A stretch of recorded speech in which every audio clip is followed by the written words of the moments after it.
Good evening, everyone, and welcome to the broadcast. I'm newtmechanist, and today we're going to be continuing our game dev project.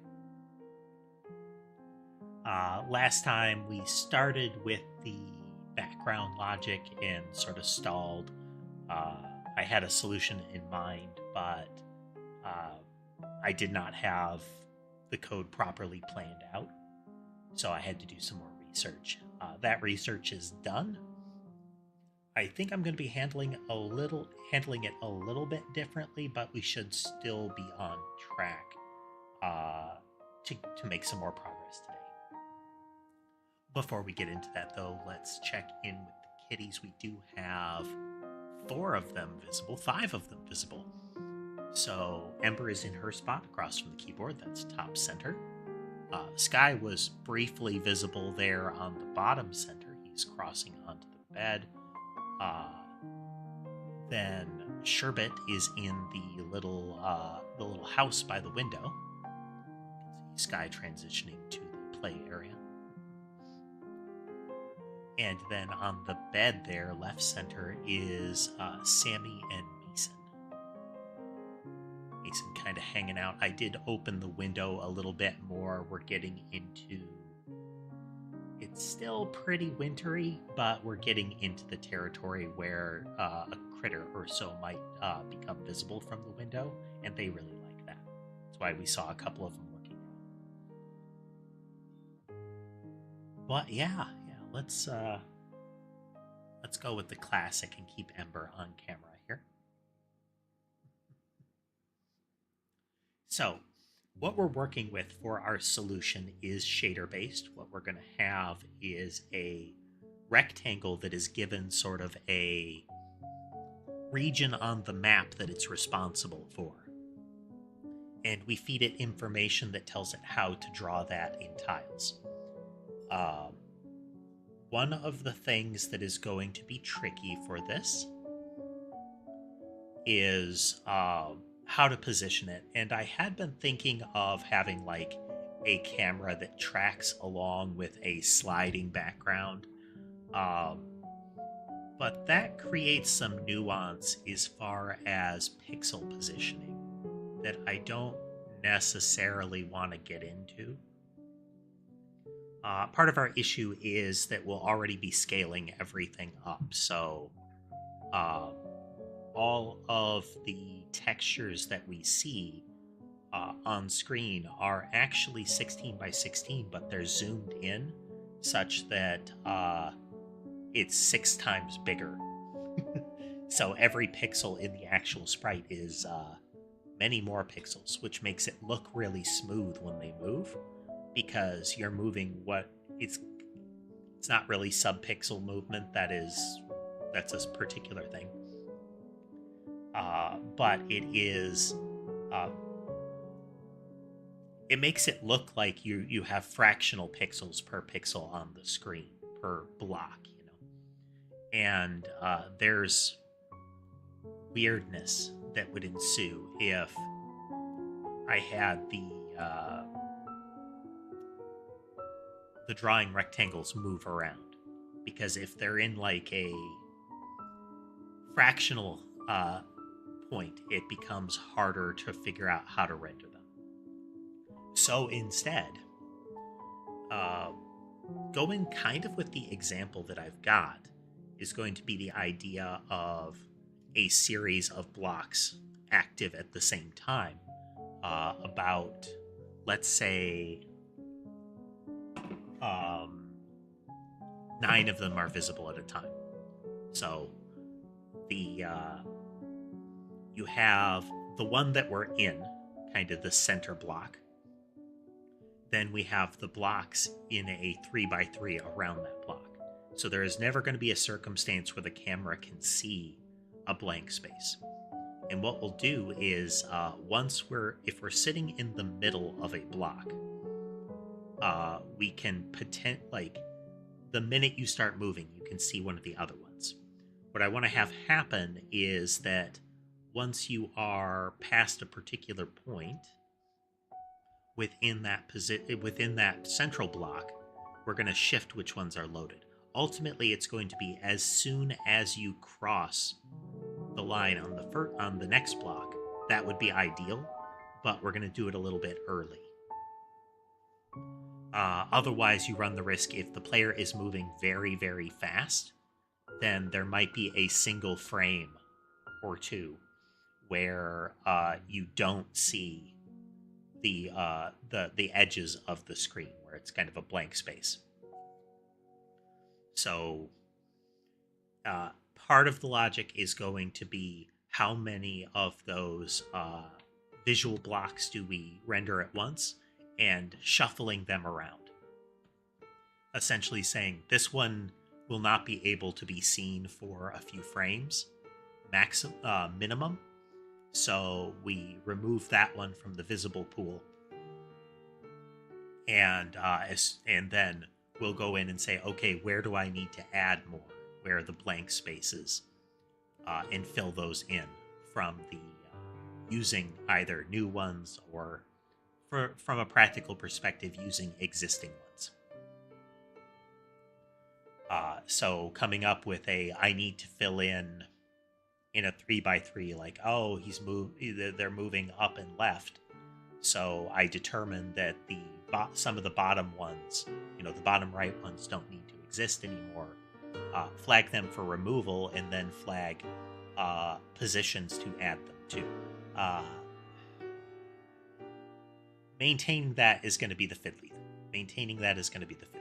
So there's some logic to think about there. But for the time being, we're just going to focus on putting those rectangles in place around 0, 0 space.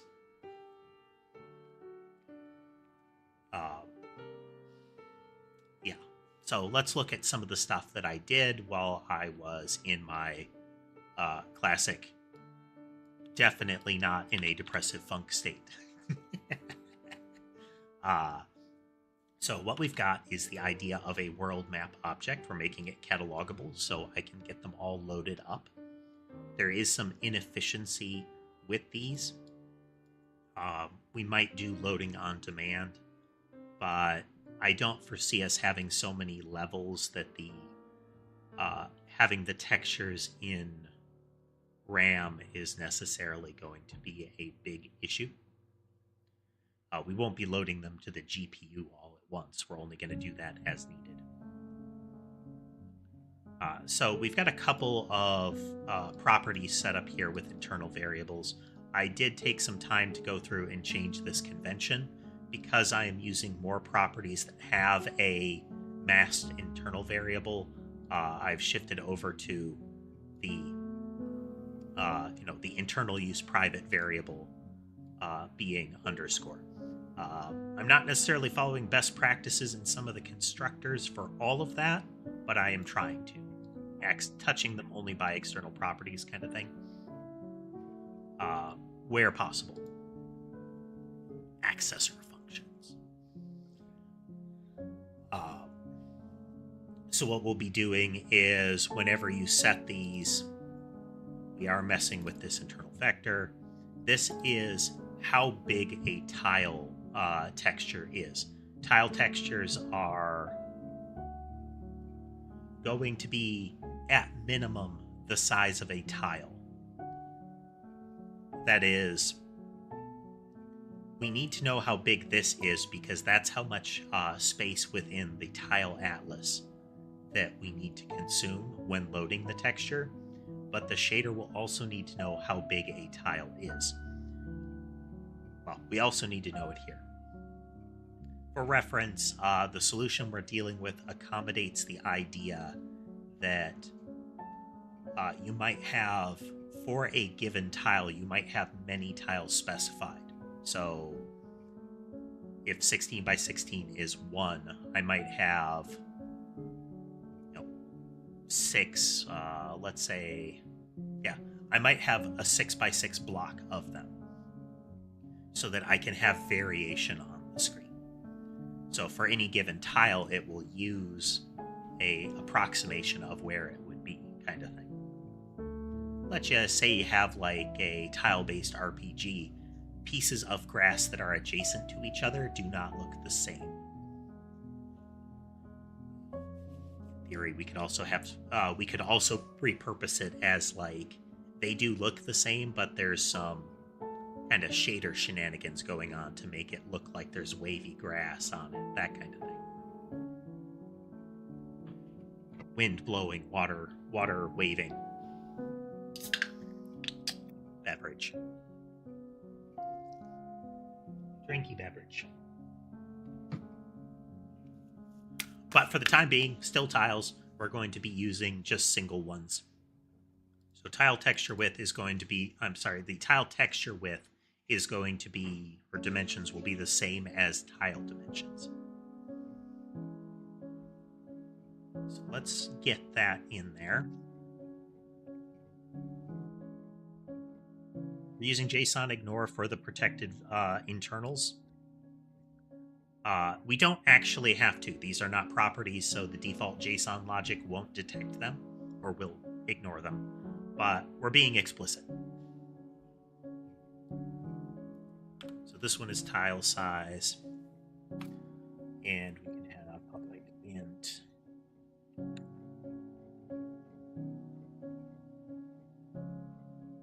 Set on it.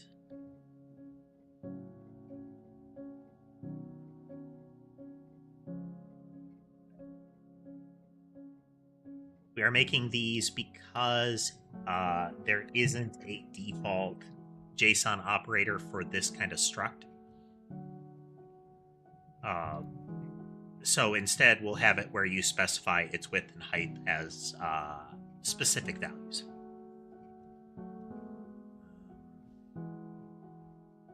You know what? We can just grab this.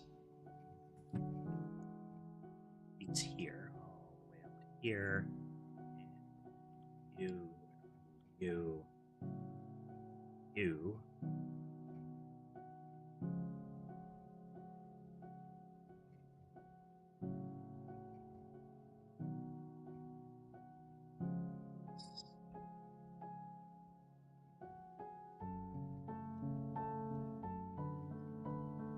Not that one. Wrong thing. Yes, for that one. Height, tile size. There we go. So in the definition for a world map here, this is effectively going to be a level, how we're designing this. Well, there might be a separate object that defines a level as a combination of a world map and a set of spawn logic. Might roll with that. But what we may ultimately do is add in the spawn logic file or a reference to it that we incorporate here. Cat underfoot. Down there.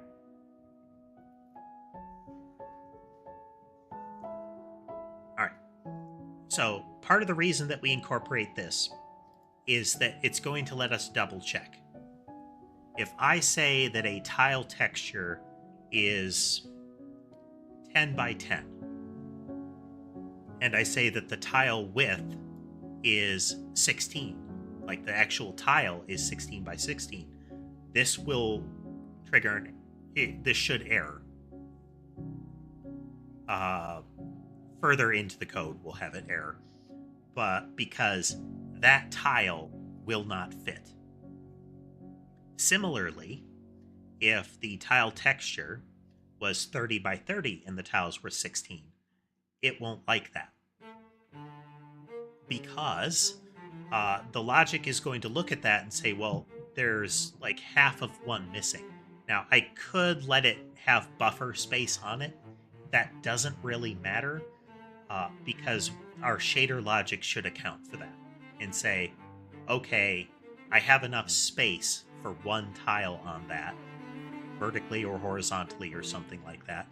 I won't take the dead space and use that as a tile. But I feel like having some validator logic in here that once it's loaded up, it looks at it and says, that's not valid. So that when we first when we fully initialize it, that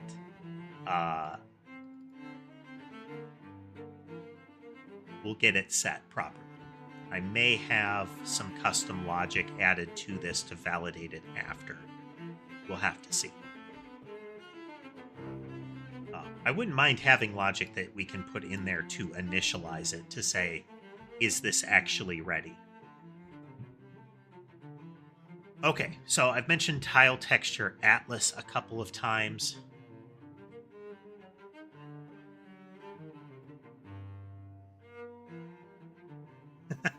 Yeah, tiles like crazy. I've mentioned atlas a couple of times. What the atlas is going to be is a composite of all of the specified tile texture files. So let's say I have 3 different types of square, 2 different types of square. It doesn't matter. Each of them are going to have their own texture file. But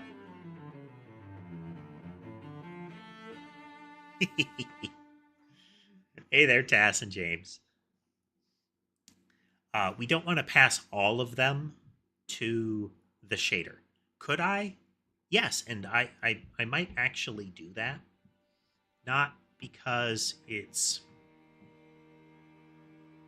necessarily better or worse either way, but thinking on it just now, that will save me some complexity. Because then I don't need to look at where in the master texture I am and set up offsets. I just need to know which of the textures to use. And I'm already doing that in one of my shaders. A shader that I need to be cautious of as far as the risk surface involved. Let me find. All right, Sprite Animator G shader. So this one right here, I might end up changing it so that this that the render logic will load up all sprites that are relevant to the current level. That could be useful. But for the time being, what it does is says every single texture that we load, as far as the entity-related textures, goes in here. The assumption being that there will only ever be up to 100 of them. This is a bad assumption. So again, we'll deal with this a little bit more later. But I can load an array of textures into it. So I could just load an array of textures. The shader will handle this because we've told it there will be this many. Oh, no. Okay. This is why we don't want to do that. That's a constant. So if I wanted to load 1,000 of them, up to 1,000 of them, I have to assume there will always be 1,000 of them. It's not the end of the world. If I say that there can only be 20, that's a lot of different squares. That's a lot of different squares.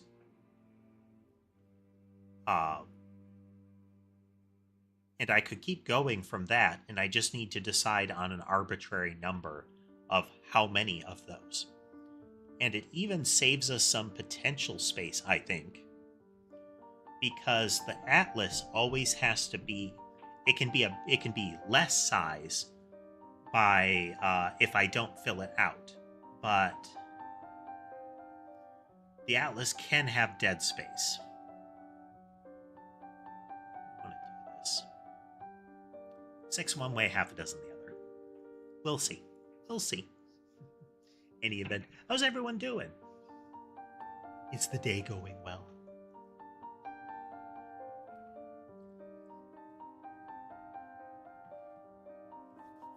We're sitting at what? About a little over a week and a half to Wilds dropping. Want to see how much of the the game I can get operational before then? Because I suspect we're going to have at least a substantial string of time that we're playing Wilds.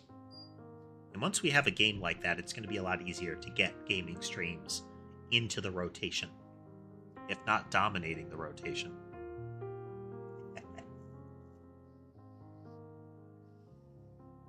I really want to stream it this time. Anyhow, what the map shader is going to be doing is we're going to give it a rectangle to render and a texture that represents what to render.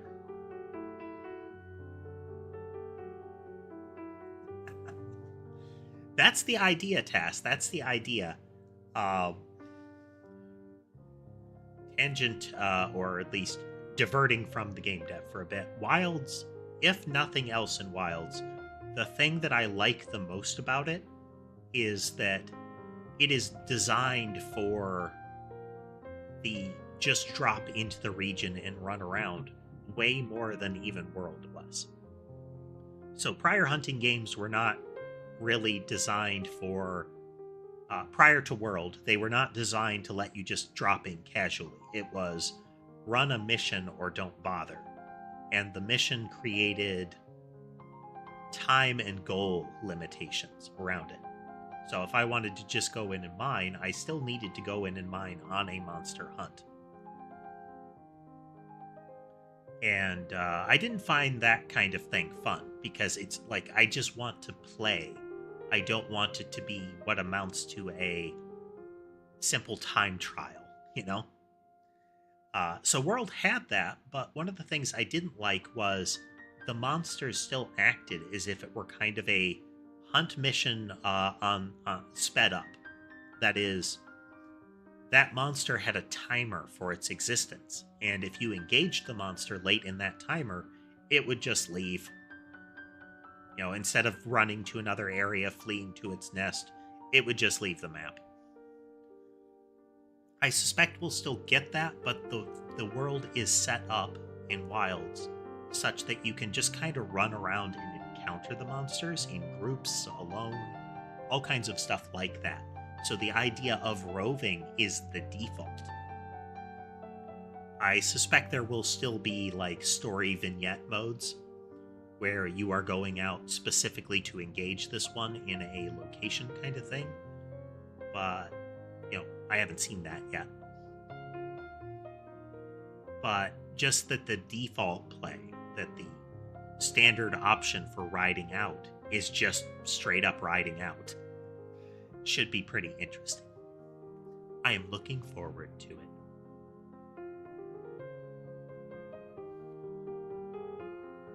But what we're going to do with the textures for the map renderer is we're going to stitch them together, left to right, top to bottom, with a width and a height limiter. That is, we load the texture in and we tell the shader, we set up this texture, we take each of the tile textures and we put them side by side until the width is maxed, and then we'll make another row and another row. That texture that we create will be the bare minimum size to fit everything.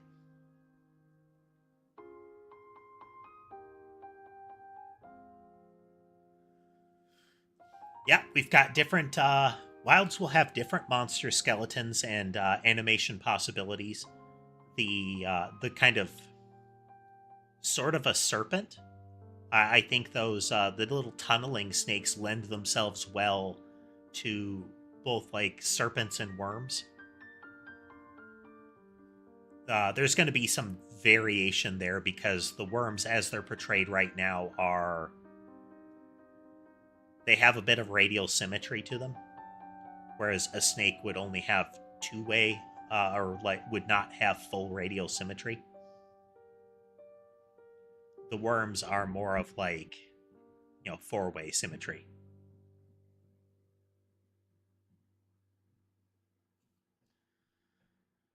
We've got that. There's supposedly like a water dragon kind of thing that is definitely coming back. It's one that people kept asking for in Wilds and Rise. Kind of a, not a sea serpent, but that kind of thing.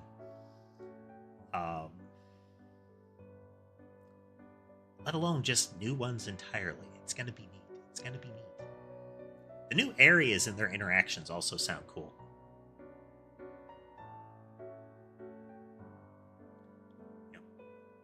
The idea that they're building the raw world to be interactive instead of it all being like, hey, this specific tree is a trap tree kind of thing.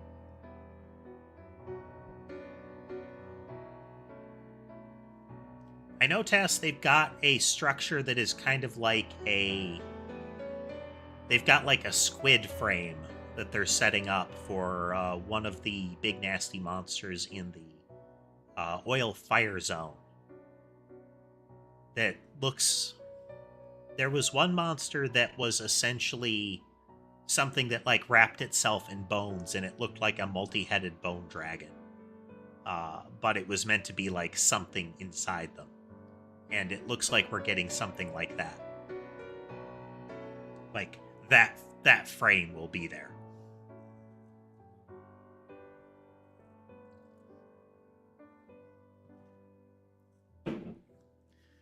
Now, here's a real interesting concept for Wilds Test. I don't know if people have thought of one of these ramifications for the very open world nature of it. Nargacuga. Just put that out there and think of that in terms of Wilds.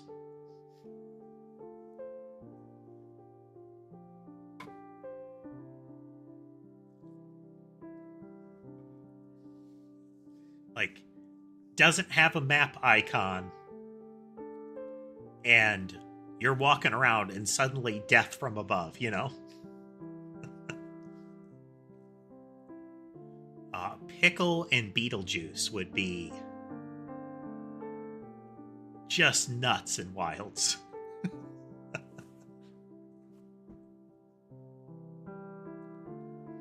Because with the structure in Wilds, you could actually have the thing like diving out of the sun out of almost nowhere. Since we don't have the concept of there are only 3 large monsters at once and you know which ones they are, it's all of the invaders could essentially be stealth monsters until they're visually acquired. Such hype. I think my PC is going to be capable of running it. I am boosting the RAM a bit just to make sure that everything is going to be cleanly loaded. That's not going to cover everything. I wouldn't mind a little more GPU power. I think mine will be sufficient, at least for the initial setup. There's stuff that I can always like turn off and tune down. But I'm not going to upgrade my graphics card in the current... let's call it the economic ecosystem surrounding GPUs. Since anything above what I have right now is generally bought up and scalped for a 50% markup. And we ain't doing that. Not having it. Anywho. So we'll get the texture atlas in here. We'll call it.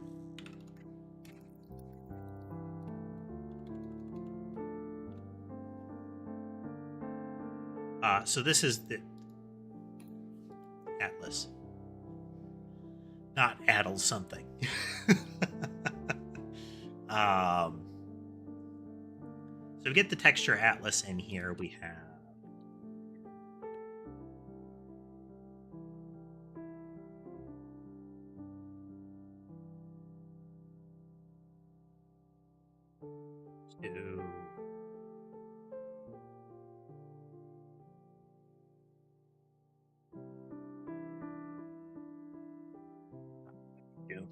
and that could be... I might just have uniform integers here, but let's say...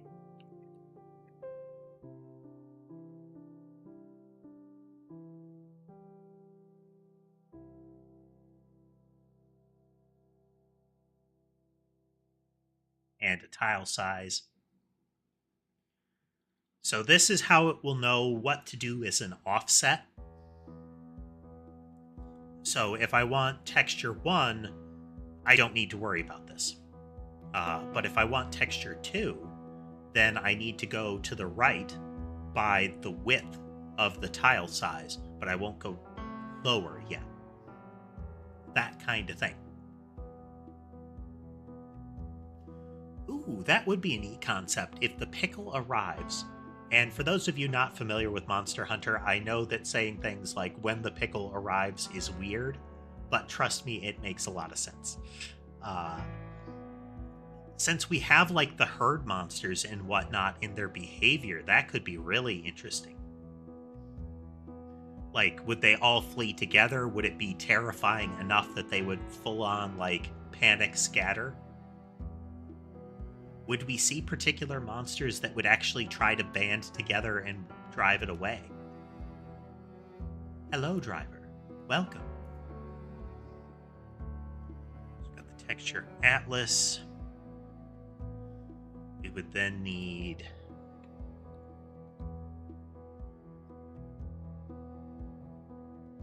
each one would have their own shader.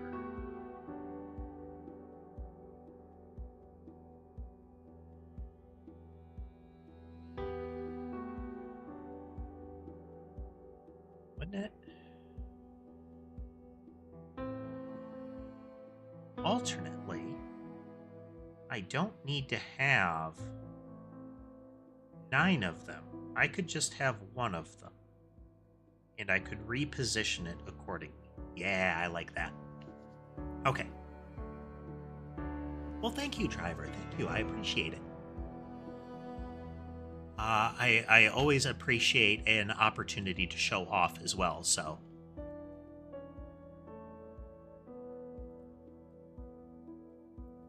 There's the whole model.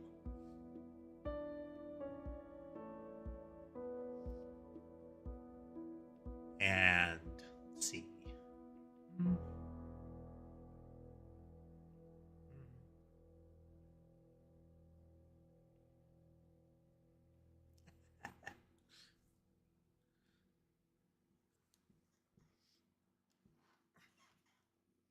Yeah, I was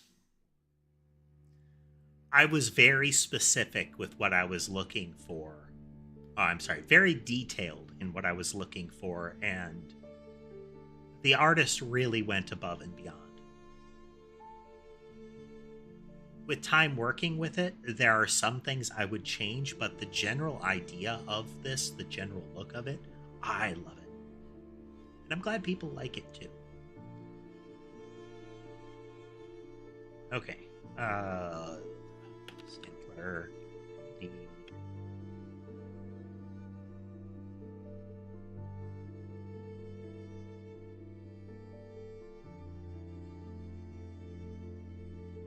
Alright, the map texture is not really a texture.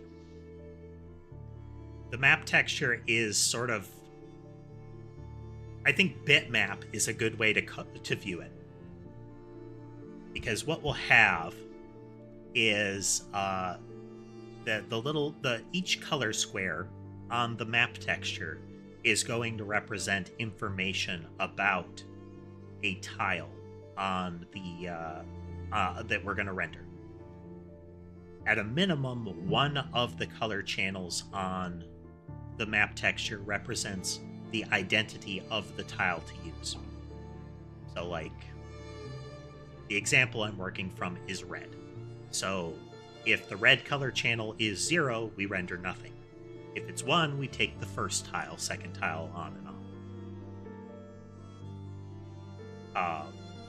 Again, there's nuance to how we're going to be doing this, but we'll see. Hello, Kepo. Hello, welcome. It's not happening right now, but do be aware if I am talking to or answering somebody that you can't see in chat. I am simul streaming on Twitch and YouTube so that people can watch where they want to. I do not put the chat on stream because, as I have noted before, people can't be trusted. And if chat is going to be naughty, then we just won't invite the possibility of them being.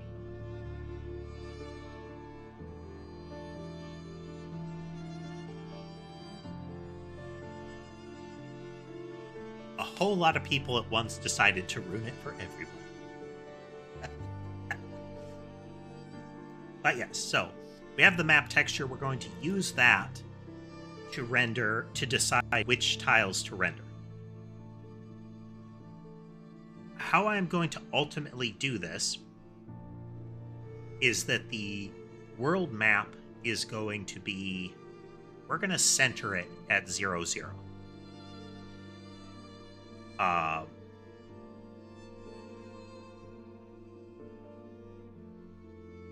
No, tell a lie. We are going to start it at 0, 0. The upper left corner of the map is always 0, 0. And there will be logic to say where the player appears on any given map. The map texture that we pass in is a subset of the actual map. There will be extra footwork that goes into that, but it will be a matter of saying where the player is standing right now encompasses this portion of the map. And because of that, we can draw a square or rectangle or whatever it is on that map texture, the one with the color channel tile flags, and take a subtexture out of it. Just pop a little piece out of there and pass that in here. So then, when we are drawing the visible rectangle, what will happen is we get the UV map of it, which is its coordinates that represent a percentage of the space that is there. And we take that, and each one of those percentages we can translate into coordinates on the visible space, and then also translate those coordinates to say, like, oh, it's this tile, it's this part of this tile, and then look at the tile in the atlas and say, okay, that means it is this color. There's going to be a lot of fiddliness here, but I already have our examples loaded up. If you're curious, this fellow Bader or something like that put out a video. I don't think the video is great quality, but it gives you they do a decent job explaining the concept. The video itself isn't great, but the code that they've got in the general explanation of what they're doing, solid stuff. But like logic for stitching things together, logic for blending them together, logic for the shader, all of that is in here. We're going to do a lot of what they're doing, but not all of what they're doing. And definitely not the same thing for like their game management state. So we'll see. We'll see. We're going to take a quick break and then get back to it. Just one moment, please.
Settled in.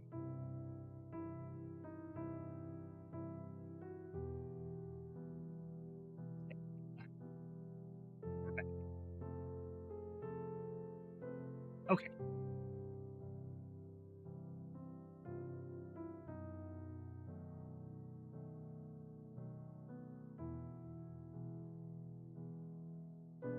So we do is we construct this at the time. This is going to return. This is going to change a lot of information if it is not set up correctly. So that's one of the things that I've got to consider. Second, let's find a cat. Ember has vacated. I loaded up fresh water, so she's over by the fountain.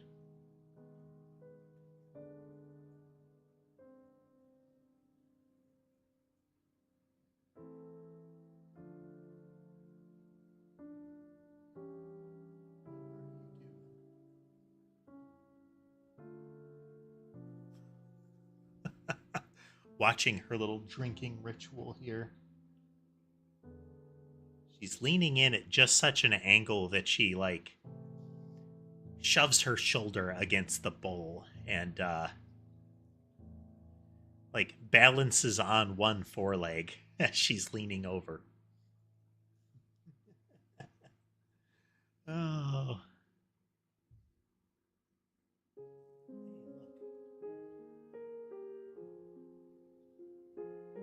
He's actually leaning out of the little house.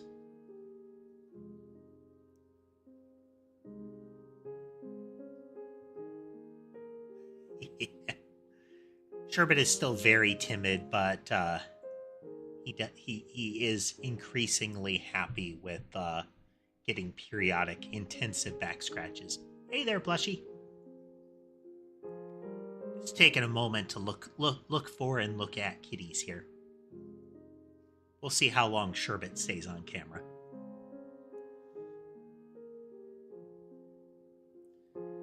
And now that I've mentioned it, there he goes. About the tree. It's nap time for Sky, and apparently it is shoulder time for Ember. She's come over to slowly cook me. But part of the difficulty with the world map is that we need to make sure that once it is loaded up and configured, that it gets initialized and that the atlas gets built correctly. So that means we need to load it and initialize it. It can't be in the core constructor because the JSON is going to load it piece by piece. We'll make a new one and then it will set those properties for each one. I acknowledge you, Ember. I do. Yeah, but you stopped stroking my back.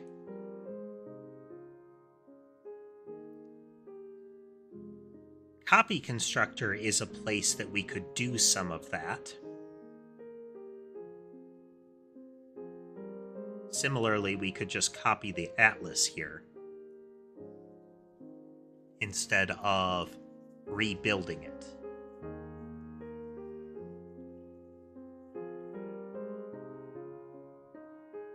Under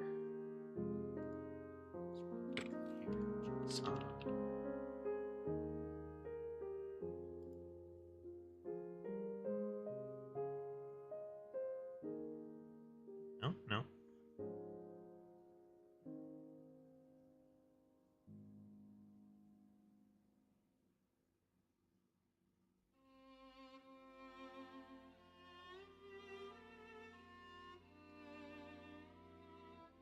So what I was looking at there is there something that I can do that would make it so that I can ensure that it gets initialized when deserialized? I'm just going to have to do that in the catalog where I load the world maps. We are actually going to have an initialize call. that will ensure that everything gets processed correctly.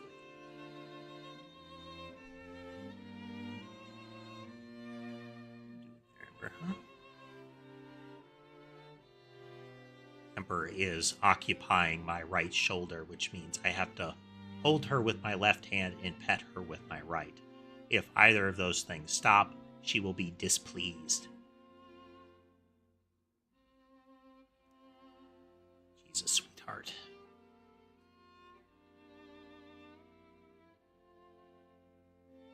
She's also my least sheddy cat. It's close, but she doesn't shed much. You don't? Surprised you didn't manage to knock that over to you.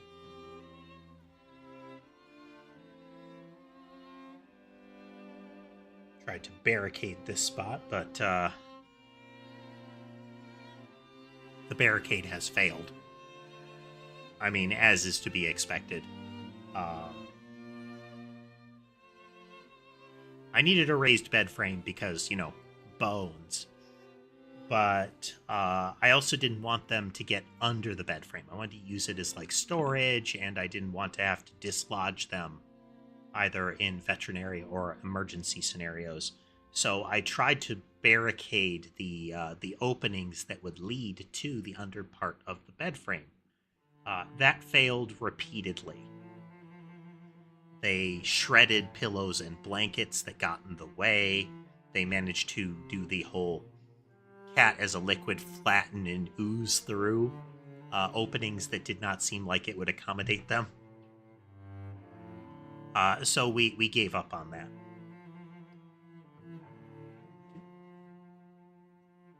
Well, that's cute, but you can't be sitting next to that because I don't trust you.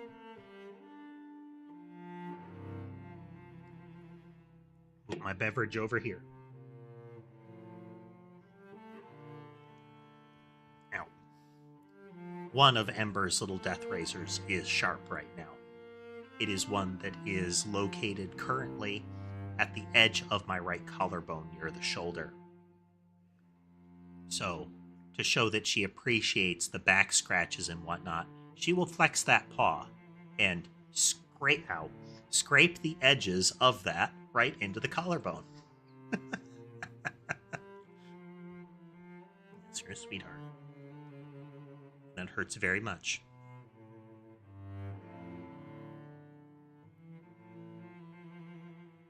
It's always one of those fun things.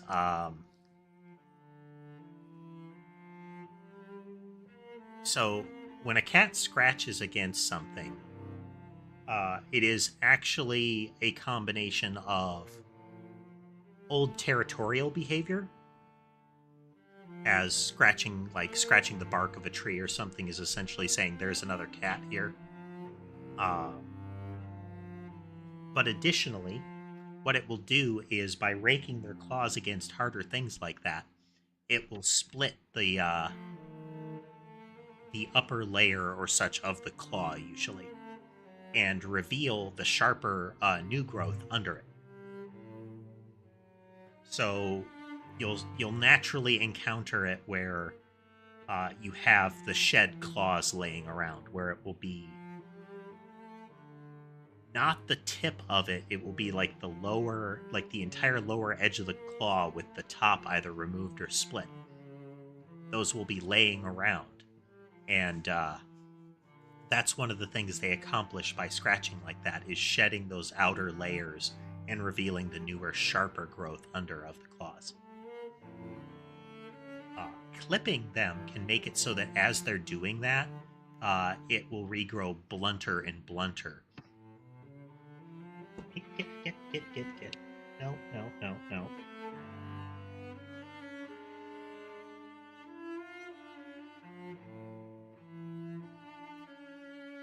Protect things. Little menace. You gonna lay down, or are you gonna keep being a nuisance? Or is it gonna be a little of both? A little of both. Pull on that.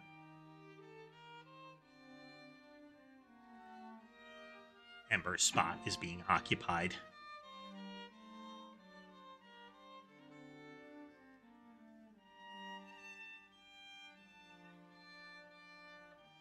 She just went and got Ember just went and got another drink. Let's see what happens.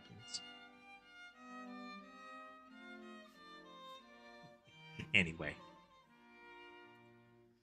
So I think what we're going to do is we're going to call this initialize instead.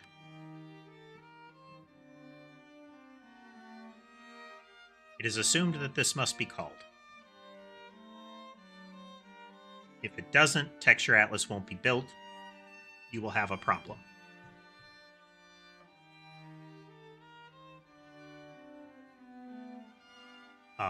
As a result, we can remove this.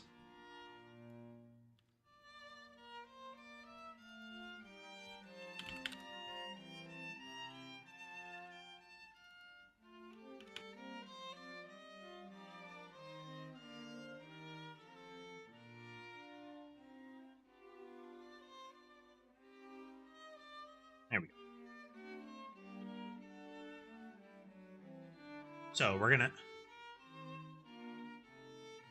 That's kind of a way to do it there, Plushie, is there's no assumption that you know how to code, and I'm not expecting anybody to like jump in and say, hey, have you considered doing this?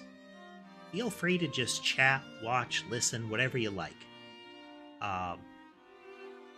Despite the fact that it says the 109th stream of this, that doesn't mean that I'm experienced with it at all. What it amounts to is... what would it be? Processing. Over a month of working on this. You know, like, month of work days working on this. I have never made a game before. I have never worked with Godot before. I was familiar with C# going into this, but largely because it's a programming language that I dabbled in. So much of this is new, and a lot of the things that I'm doing aren't really covered by most of the tutorials or basic information out there.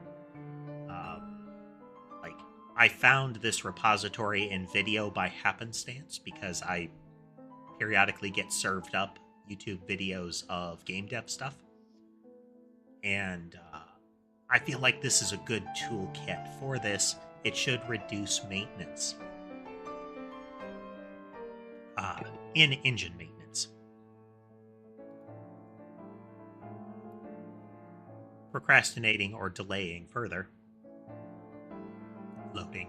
Start. We're making a Vampire Survivor style game. We've got projectiles, we've got enemies spawning, we've got the weapon modification system.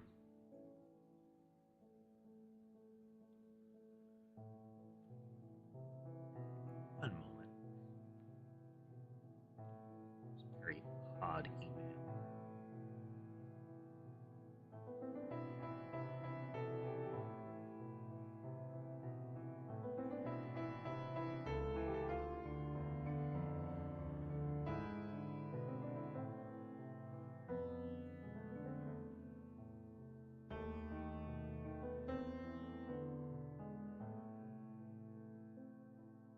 Okay.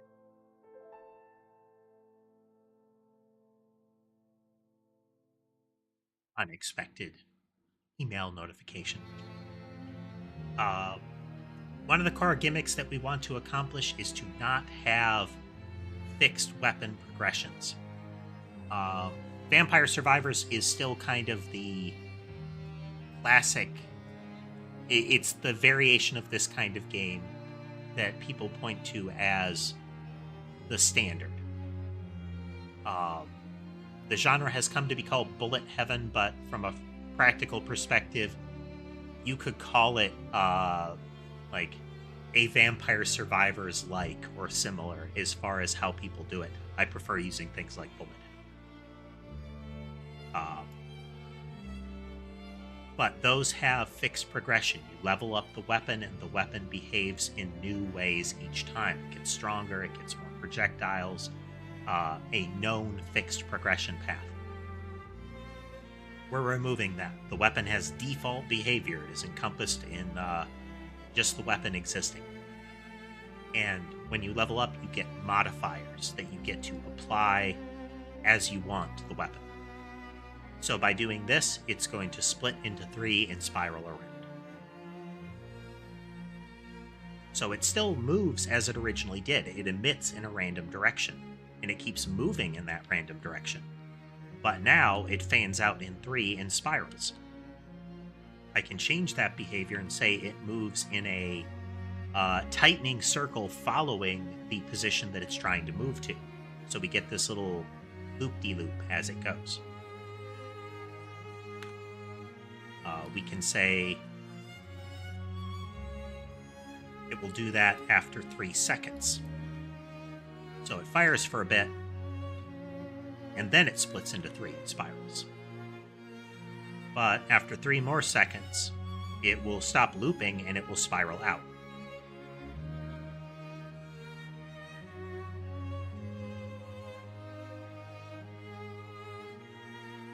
So we have a real variation of behaviors that can be created, which lets us make the base weapons have utility by themselves, and that the added utility comes from selecting which bonuses you pick and which weapons you apply them to, and in which order, because the order matters. Like this pattern, which is loop-de-loop followed by spiral, is different than if I do spiral followed by loop-de-loop. So here's loop-de-loop followed by spiral. And then we're going to switch that.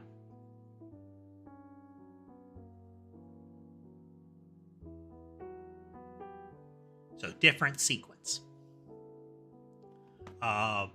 One of the things our channel did, and there are piles of shorts and older videos, seamless plug, look at some of my shorts and older videos. We played Noida extensively. And the thing that I really loved about it was that sort of linear processing of weapon construction. Like, this is the base way that the wand behaves. Here are the things that I'm adding to the wand that makes it behave in this fashion.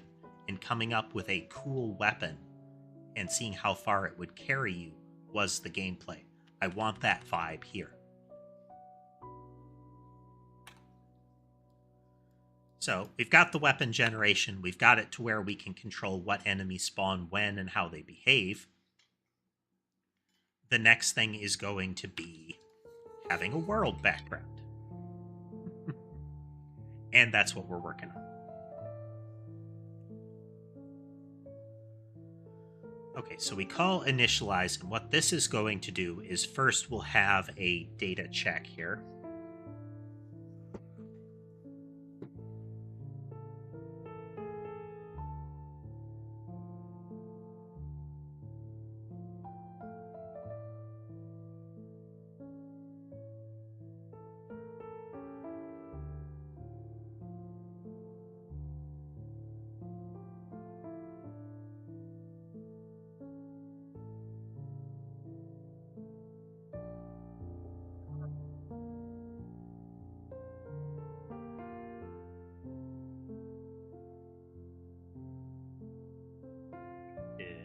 Boolean.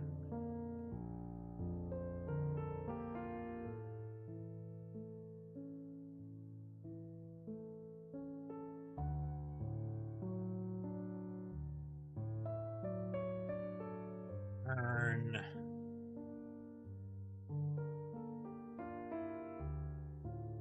Zero. And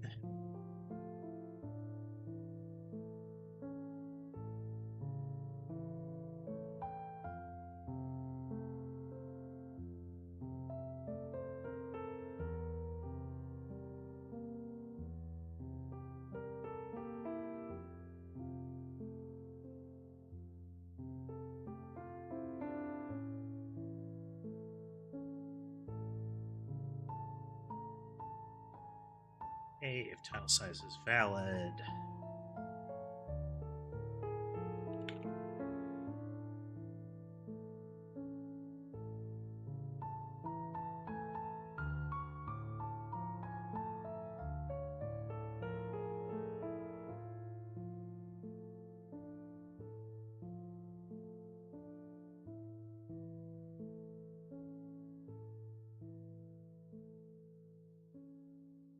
This is going to be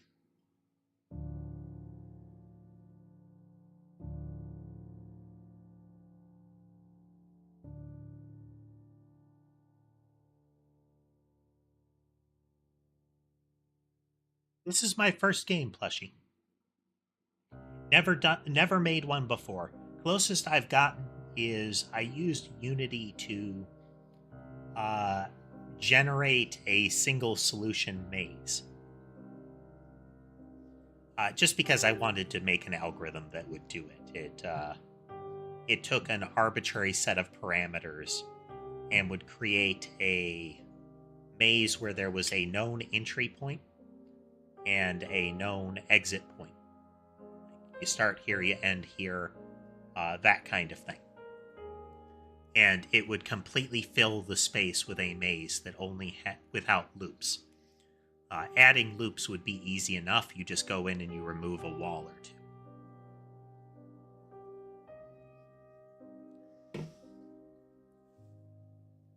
But I believe it was also set up to be to require the longest path.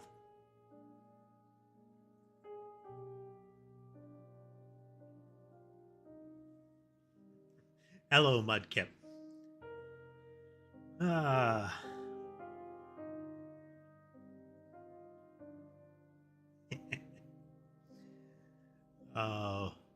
Box the box. It's another box inside the box. Never unbox the box. You ever see The Emperor's New Groove? I'll use this potion to turn him into a flea, a tiny harmless flea. And I'll put that flea in a box, and I'll put that box in another box, and then I'll smash it with a hammer. No, I'm sorry. And then I'll mail that box to myself. When it arrives, I'll smash it with a hammer. That's a great movie. Texture size is valid. Its size needs to be greater than 0.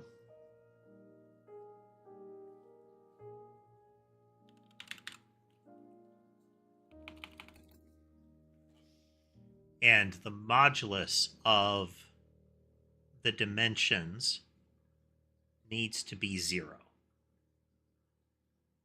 Yes. Okay.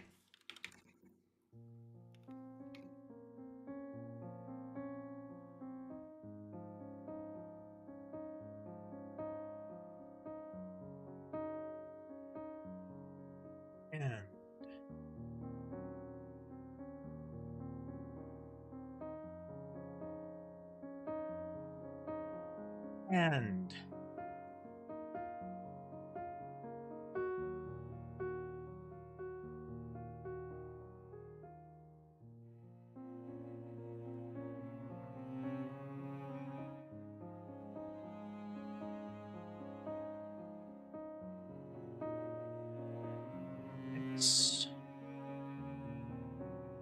okay, so they need to be a positive number.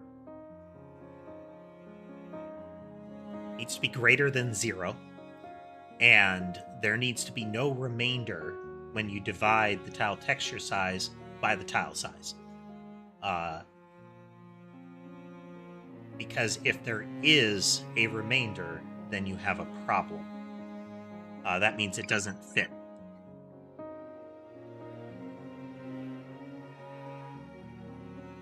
If it doesn't fit, then the math gets wonky, and I don't want to do any validation logic inside the shader, aside from this fails if it's invalid. Like, it does nothing if it's invalid. But I'd rather do all of the validation here, that once the data structure exists, we're good.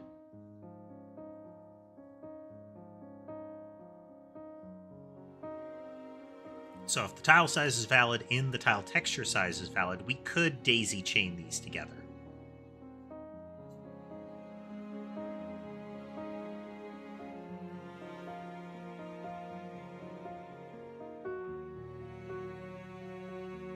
But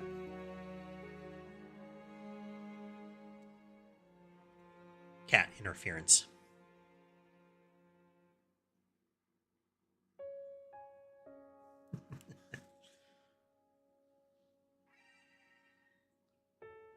But we'll see. We'll just...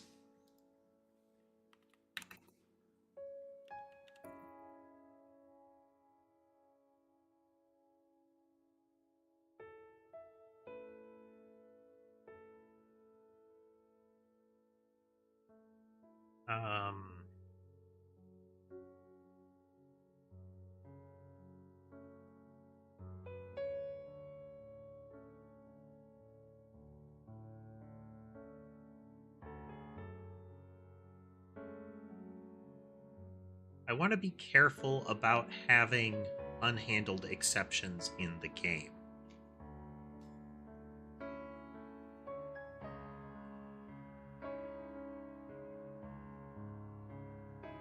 So when we initialize, what we're going to do is we're going to create the atlas. And if it's valid when we're heading into it, we are going to create a valid atlas layout. If it's not valid, then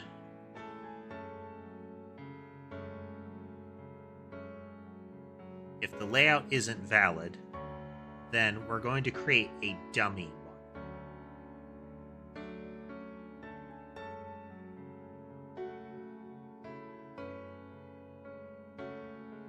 Okay, let's change this.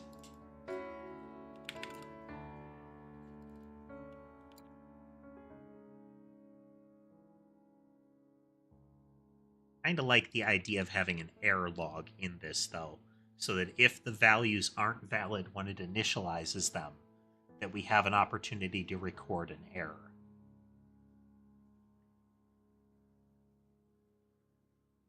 Because we could have a try catch around this.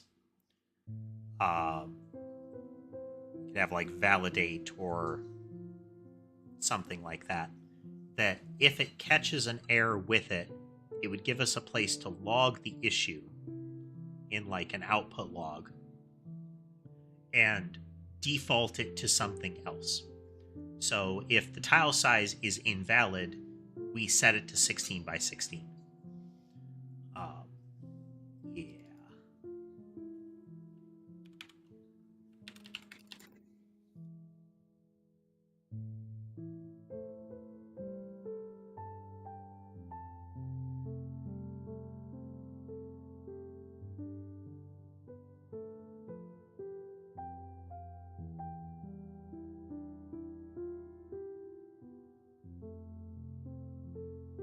Change the structure here.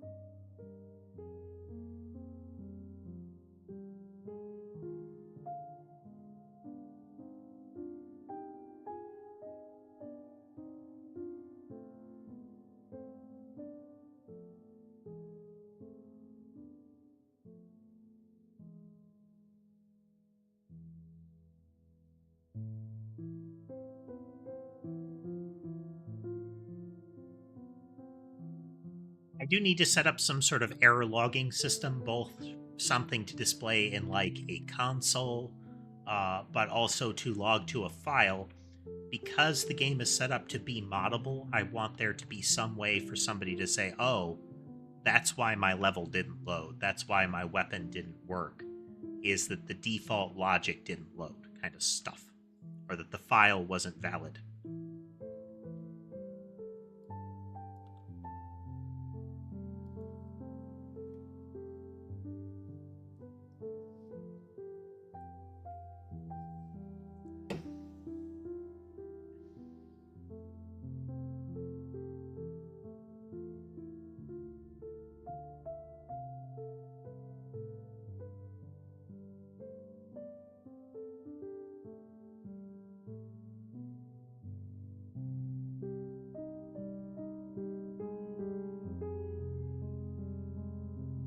idea.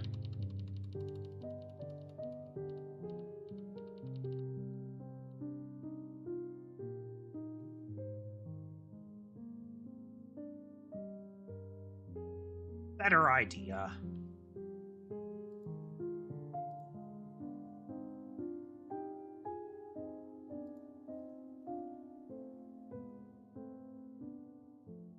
So we're going to validate the whole thing. If any of the things are invalid, then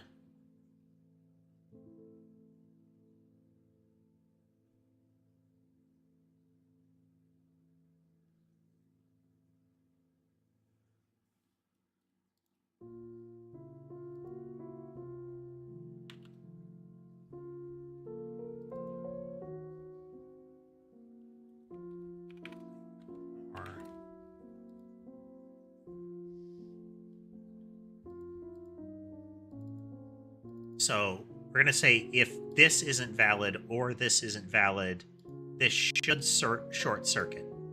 Because as soon as one of these is true, we'll stop. Just like with an AND, as soon as one of them is false, we stop. Usually. But I believe C# still uses short-circuited logical conditions. That is, it won't do the subsequent ones if it already found a reason for it to be true. Or it can already get an answer based on the knowledge that it already has. So if either of these are invalid, then we're going to set them to defaults.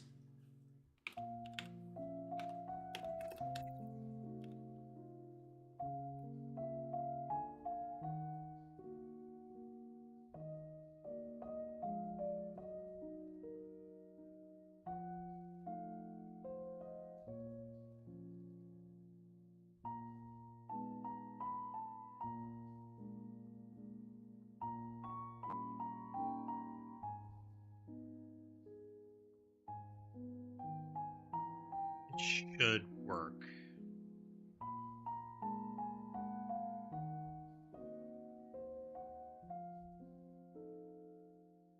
Hey there, Rosani.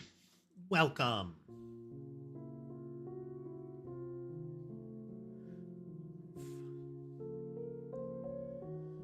We are working on our map loading. So if they're invalid, this is how we deal with them. This is how we pre-configure it. So then we're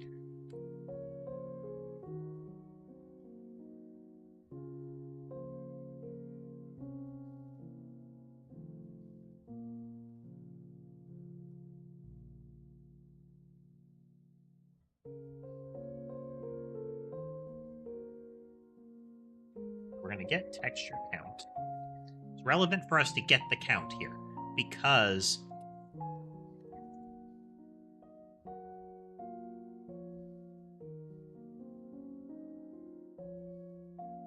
so what we're going to do is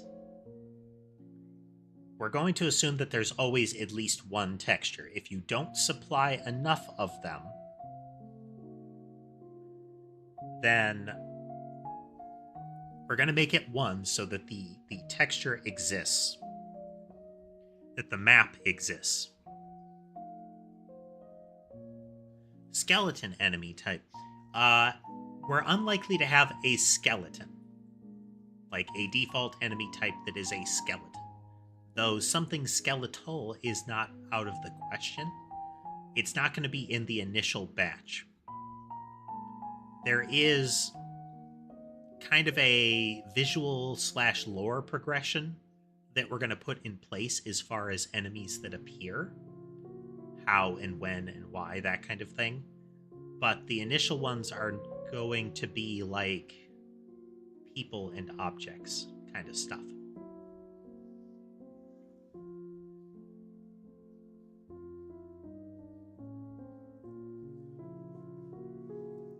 Now, the game will be moddable to some extent, so dropping a skeleton that's something that could happen. But but not a basic type, you know? So we want the texture atlas to exist. It will make it so that the shader functions. We can have the idea of an invalid atlas, let alone invalid textures.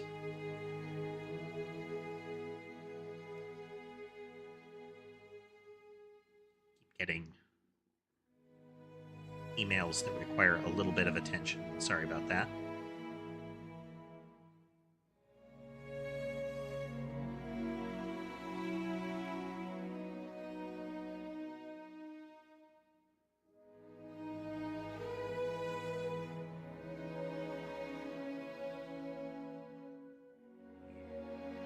Talk to him about that.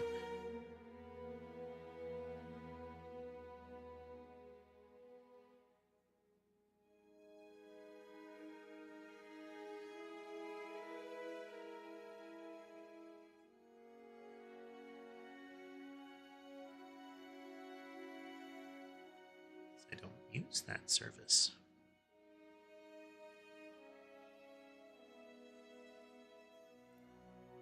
Lovely.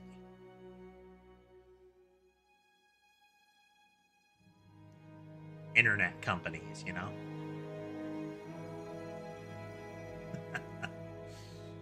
Not yet, Lunar, not yet. The God of War crossover, not yet done.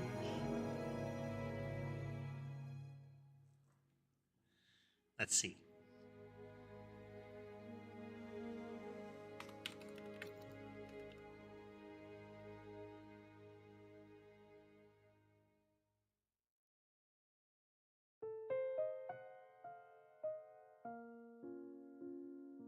So one possibility is if this happens, that we have an invalid textures texture.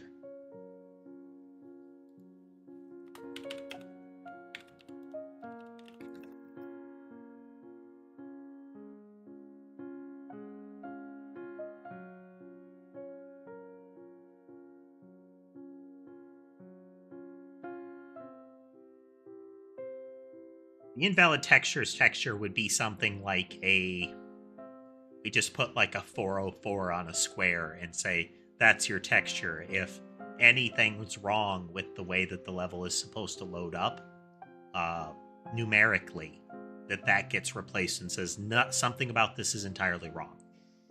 I can probably limit that to one of them, that there is a single master texture that will do that, but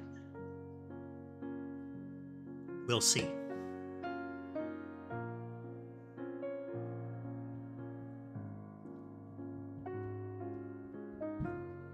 Yeah. Missing texture is generally... The classic one is like black and fuchsia checkerboard. Because the assumption is there's no way that that's a real texture.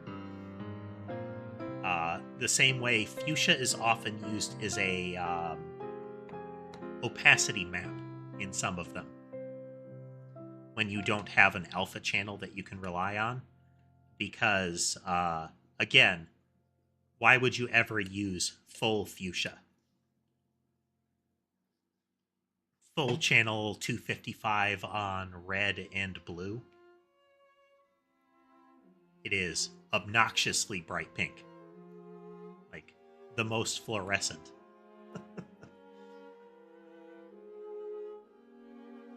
Like, using fluorescent colors is one thing, but using that particular fluorescent color on a base texture, not so much.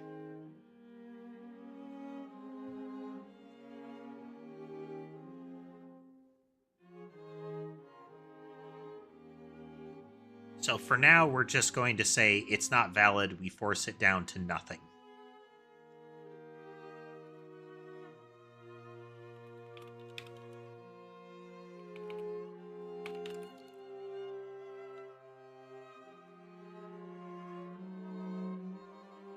File textures.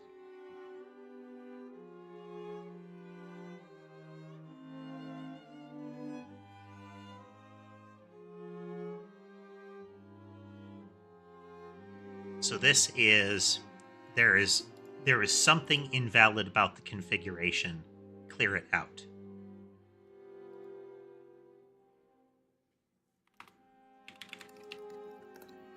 Cool.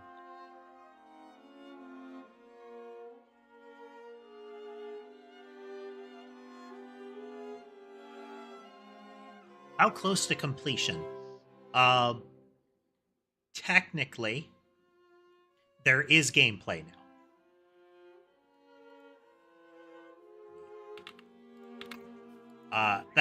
That doesn't mean we're actually close to completion, but we're near what I would call initial alpha, maybe. I hesitate to say initial alpha because that's technically what Steam Early Access is, and we're not there yet. But we have health, we have weapons, we have menu interaction, we have enemies. We have all of the basic building blocks for how the game will behave. You can get hit, you can get pushed around. There is a end state.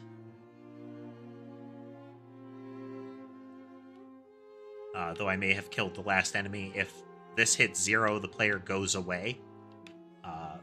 It's not a actual game over state. You exit out and you can start again.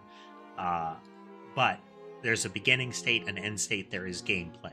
So this is technically functional. I don't have anything that I would want people to test yet, which is another reason that I'm hesitant with alpha, is there's gameplay, but it's not a game you would play. Let alone a game you would want to play. It's like a Windows screensaver level at the moment. Exactly, Lunar. There's going to be some stages to actual alpha stage, and that's probably going to start with like members, Patreon sponsors, that kind of thing, having access to a board that has a version of it to play and give feedback. Alternately, it might be a special distribution kind of thing. We'll see. But at a minimum, it would probably be something like, channel members, subscribers, that kind of thing. And we roll from there. So tile textures are valid. Boolean tiles valid.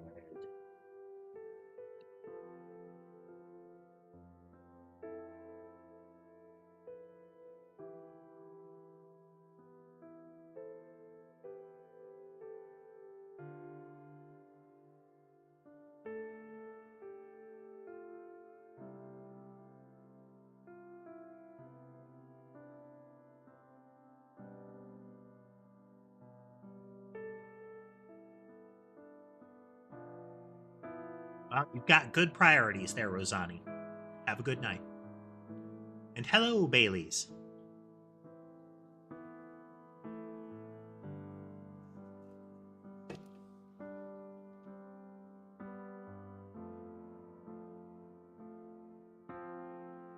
Blushy art style for game background.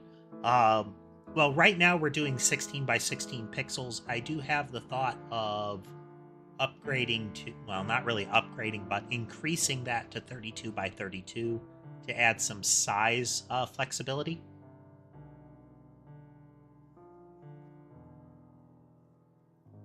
That is often the case, Baileys. I do know some very notable examples of not so much. I mean, immediately coming to mind, Gavis Battle out of Hollow Stars. Not chill. But I get where you're coming from. I get where you're coming from. It is often the case.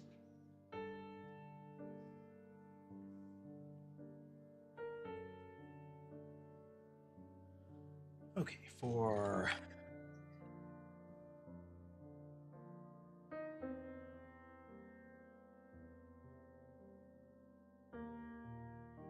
I is equal to 0, I is less than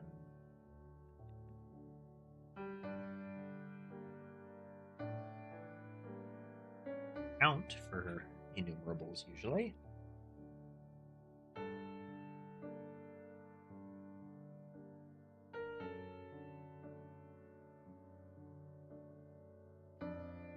And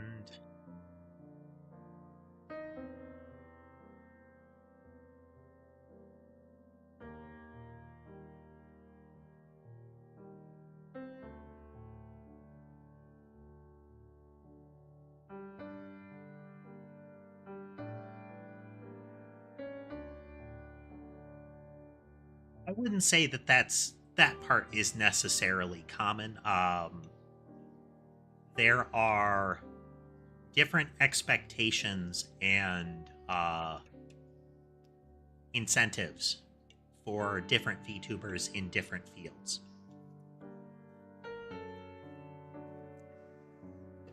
Like,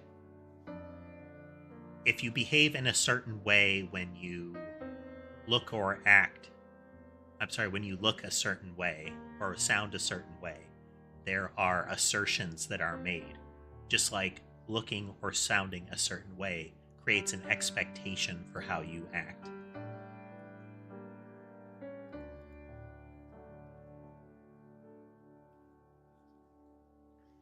And that's a self-reinforcing cycle. Is if you behave the way that people expect you to behave, you're often rewarded for that. In streamers, that is a very obvious and quantifiable reward structure. So not only is it reinforced based on the rewards, but you now have an incentive to reinforce it yourself.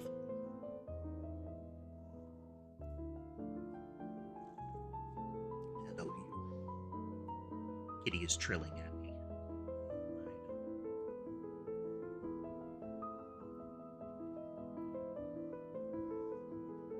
While I'm thinking about it, quick cat check, and then I will resume typing. Scanning. Let's see.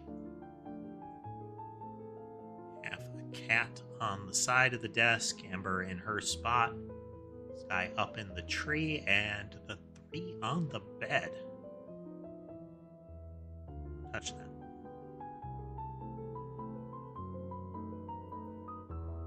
Let's say got a triple. Let's show a triple. Those are all mine.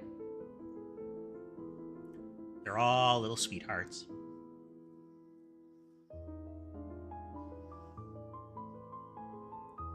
I have a camera array set up to keep eyes on them during the stream.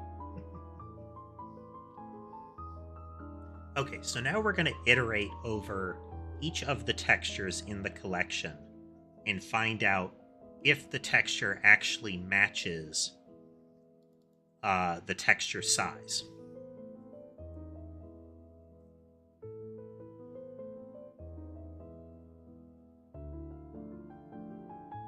So we're going through and we're sequentially validating them all. I could abstract this out, but this is the only place we're going to be doing this, so.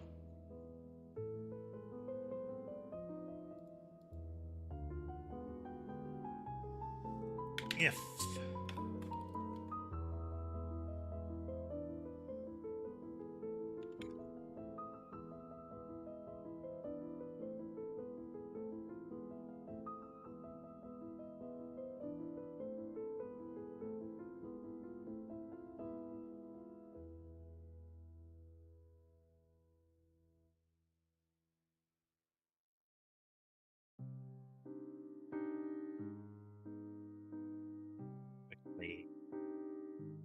this gives us a vector 2, so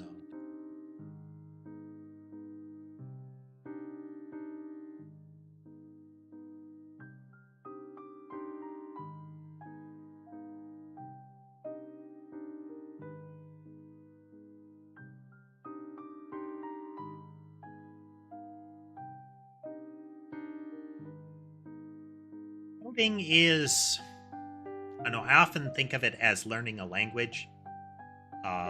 Way less complex than learning a spoken or written language, but it has a similar vibe. You kind of learn how to communicate with the computer via a particular series of words and phrases and structures, you know? And you have to think accordingly. It's kind of the coding is the grammar. So you have an idea that you want to communicate, and you figure out how to communicate it, and you construct everything from an entire book to a short email.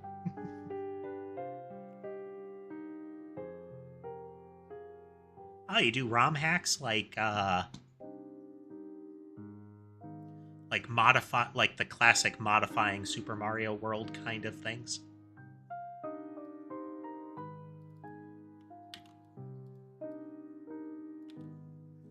X is not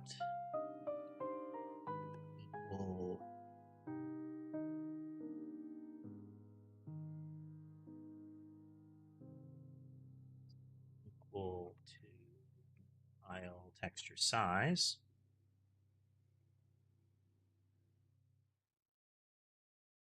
That can be real popular from what I can see. It's kind of a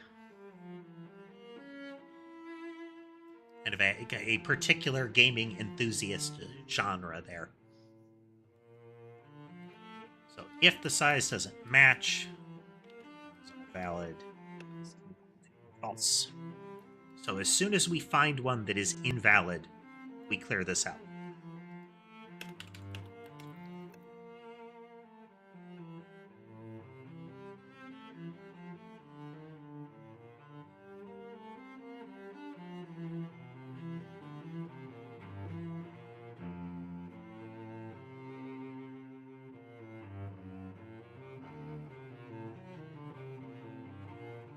There was... I can't remember what it was called. It was short-lived, and it fell after the Satanic Panic, but it evoked the same sort of reaction. But there was a Shin Megami Tensei Pokemon, like Creature Collector spin-off. Beyond normal. It was very much a rove around and throw Pokeballs kind of vibe to it. Very much riffing on Pokemon. And hey there, the bomb. Welcome.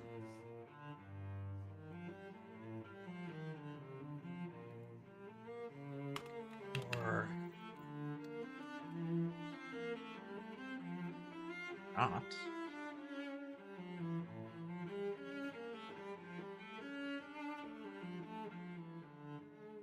Tile texture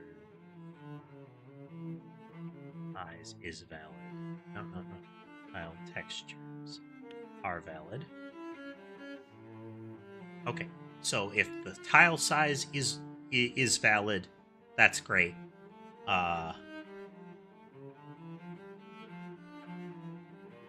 If the tile size it being valid means that we can progress into the tile texture size being valid, and if this is valid, then we can check the tile textures. If any of these fail, we go into a failure case, and we're going to still build the atlas, but it's going to have a failure scenario. In this case, we're just going to start with it's transparent. There's nothing in it. All the pixels be no color and no alpha. Or at least that should be the case once we're done with it.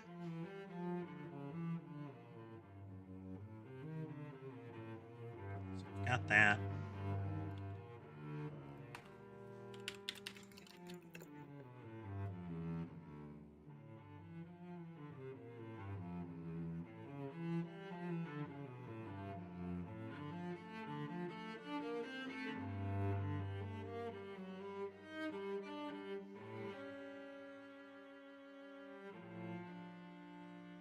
So we're not doing that. We have the tile texture count. We'll use that in a moment. It's going to flow kind of like this.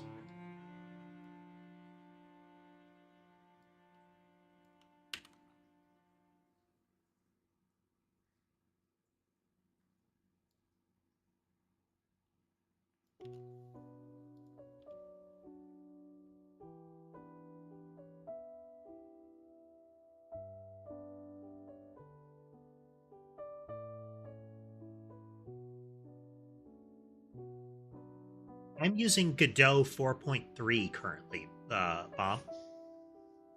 They, my initial, like, I've never made a game before, but I did poke Unity because this is something that I've wanted to do for a long time. And I did not like the editor / folder structure in Unity. That's not a deal breaker, but I especially did not like the way that Unity interacted with C#. It felt clunky as all get out. Added to the fact that the mono compiler, the part of Unity that actually compiles the C# code, was always notably behind the current iteration of C#. So you would often not be able to use a lot of very good features. Right, Bomb. There are two versions of Godot that you can download. There is the base version, which is just the Godot editor using GD script. So, everything would look like this. Well, not like this. This is shader code. But you would be using the GD scripting language, which is much more... I can't be certain, but I believe it looks more like things like Python. Not my language, but that kind of thing. Thanks for joining us, Baileys. But essentially, scripting language. Or like your Luas and whatnot, I should say. And all GUI interactions. Oh, no, you don't have to use Godot's editor. I actually tried using Visual Studio Code, and I will not do that again. Visual Studio Code is not good.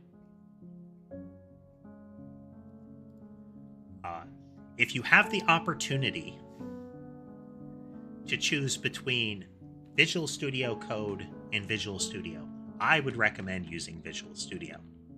This all feels much more intuitive to me. Code lets you accomplish the same things. But the fact that they're also so very different, like there are substantial user interface, shortcut key, all of those changes in Visual Studio Code that don't make any sense to me. Like, why would you make the hotkeys for a particular thing completely different? It means there can be no like skill transfer or tutorial transfer kind of thing. You can actually load projects in other languages. It just comes down to what you load it up with. I wonder if it has a template for this.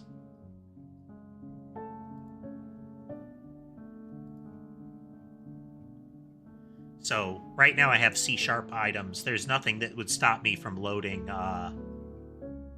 templates and the like. I'm trying to remember what it's called.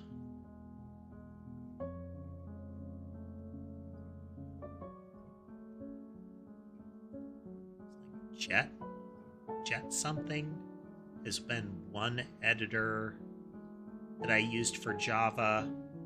I have used Eclipse for Java, and I've had the misfortune of using... I had the option of using Emacs, or at least one other, or VI, and I would always use VI because I didn't hate myself enough to do that. JetBrains, there you go, thank you. To do C++ coding. C++ without an IDE is self-inflicted torture. C++ by itself is practically self-inflicted torture, but without an IDE, you are... It's not even just you are being tortured. It is very much you are torturing yourself without an IDE. Just, why would you do that?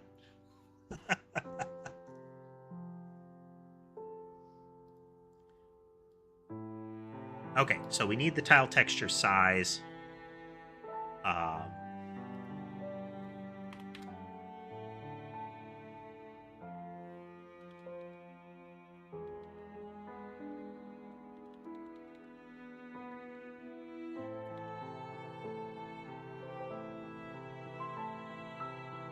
That's to load each one of them.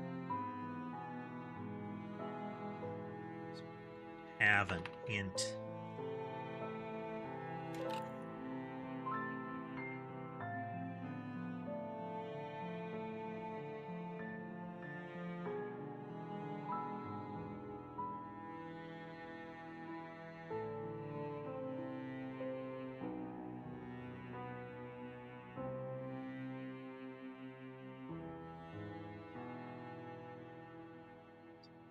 Count is equal to 1. This will be relevant in just a moment.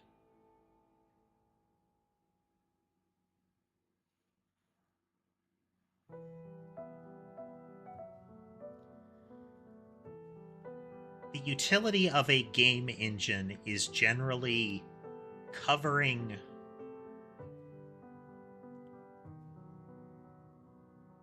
ground that doesn't need to be covered. So it is usually to your detriment to try to write your own graphics or physics or similar engines. I say that having written my own physics logic into this game, but if you don't have to, don't do it. And I say have to. If you're just trying to learn the intricacies of it because you want to learn, that's one thing. But if you need to do something special, then you need to write your own thing. A solid example is Noida, which is an inspiration for the weapon system in this game. Exactly, Bomb. There's always value in learning how something works.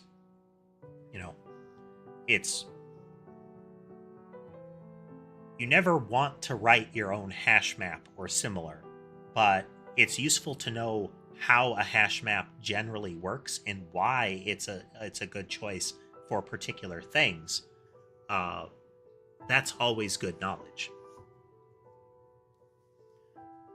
But I mentioned Noida as far as graphics engines because the way that game works, graphics and physics using a default engine like Unity or Unreal or similar, not a good idea.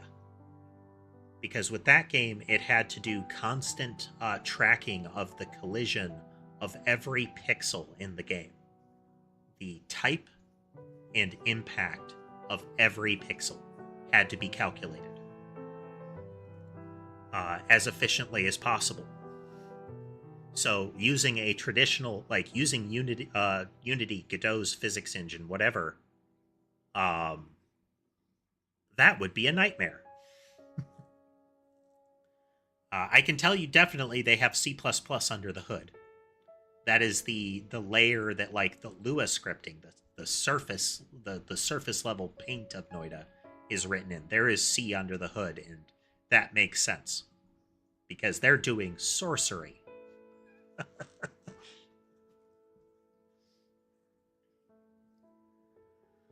Oh, okay.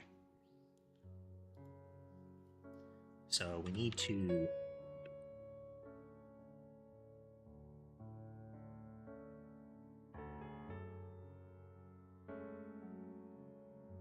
Be right back, quick break, and then we're going to get into actually compositing that Atlas texture out.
right.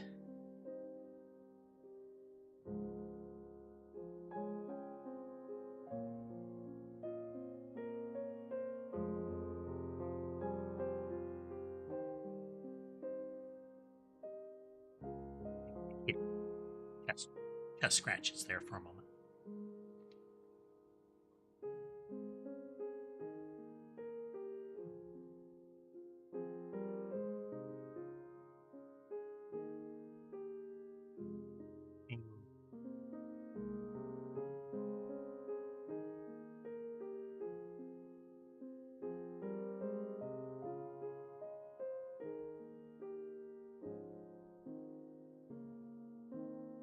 Will that do it?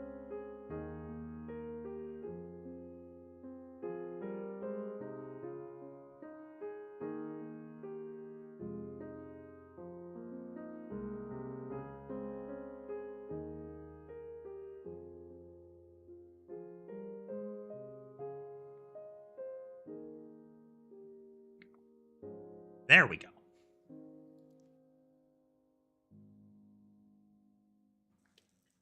Had to delay choking for a little bit so that I could mute it for you. Well, hey there, Okami. Welcome. Hey, I haven't asked you, is that thing that you're working on done yet? You know, the thing.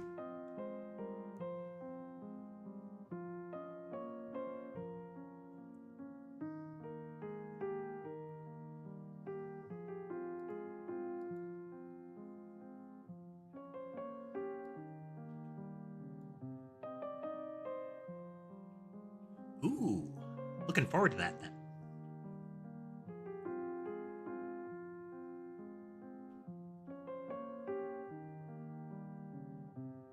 Don't need to get the size of the tile texture there,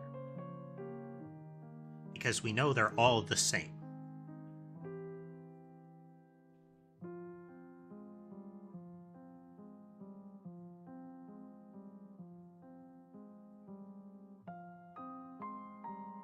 Oh, sorry.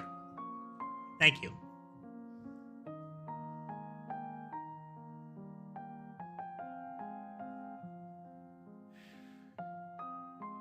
Because we know how big it should be. We have tile texture size.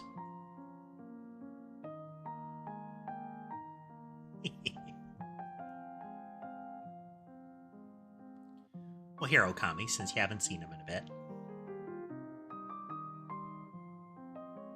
And I appreciate you swinging by, but it's not like my stream schedule has been regular enough that you're actually, you know, missing streams.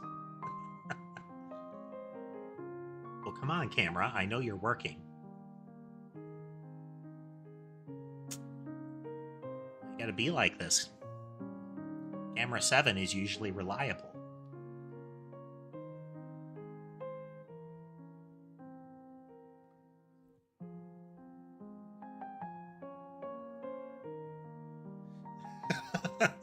Exactly, Okami. Come about 2 weeks, we're going to be trying to stream on the regular.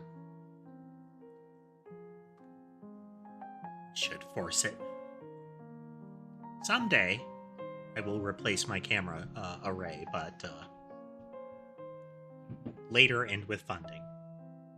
Maybe I should set up one of those throne things.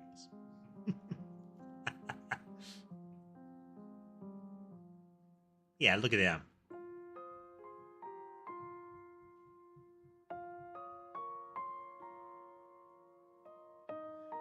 I know where I can get all the hardware that I want, like which hardware to get.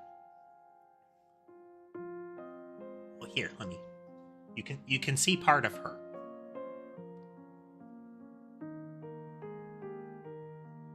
She is directly across from my keyboard. She is maybe a foot away from Ember at the moment. So those are her toes. She has a lot of kitten energy, and she is as disruptive as Sky is at his worst most of the time.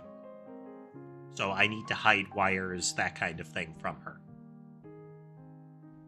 She pulls pulls shelving boxes out on the regular. But she's a bit tuckered out at the moment.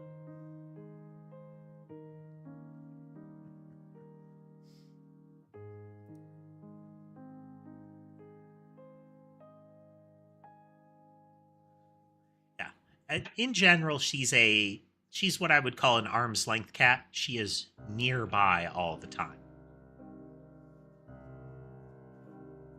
She'll follow you around, that kind of thing, but she's not a lap cat like Ember or Sammy tend to be.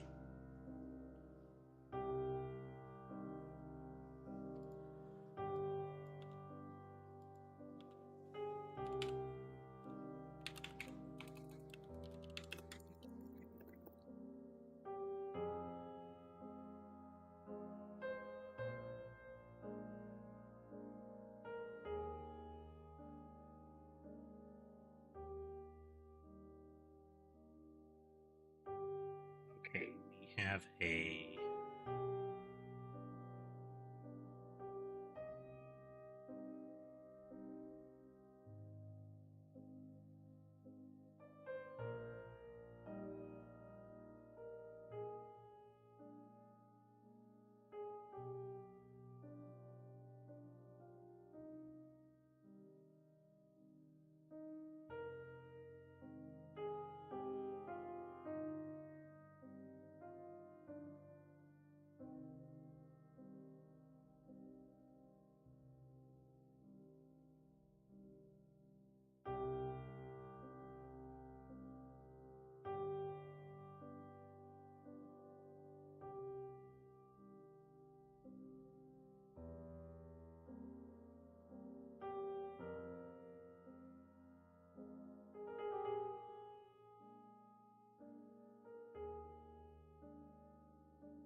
This is not like a... something over. This is not a universal maximum. Like, textures can, of course, be bigger than that. But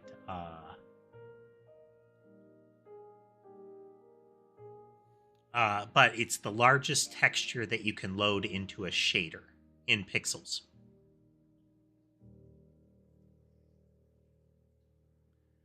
And we're going to be loading this into a shader, so it needs to be no bigger than that. It's technically less than this. We just need to make sure it is less than this.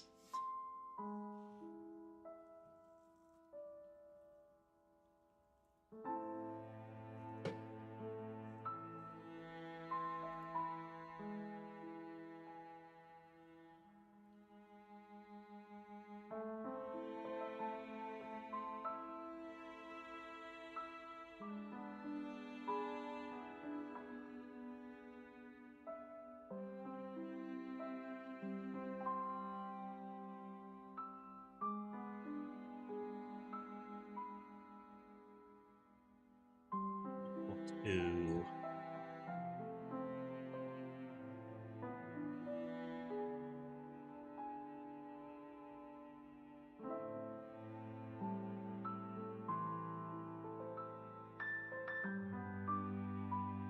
width divided by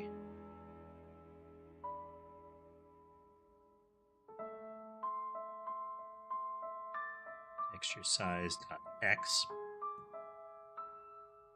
Okay. I'm not familiar with that acronym. Bomb. What is ECS?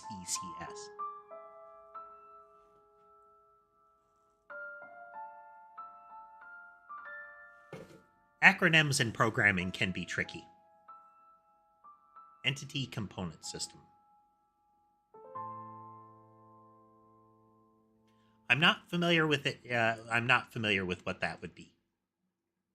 My code knowledge is in a very particular box.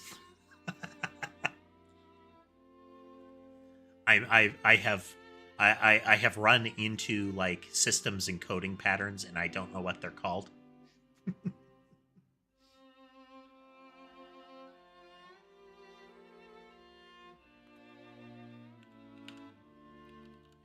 as max throws.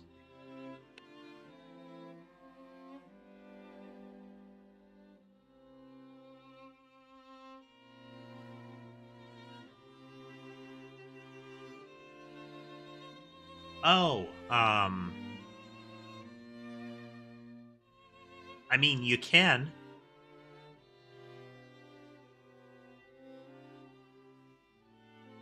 Is, like, I could code it that way. I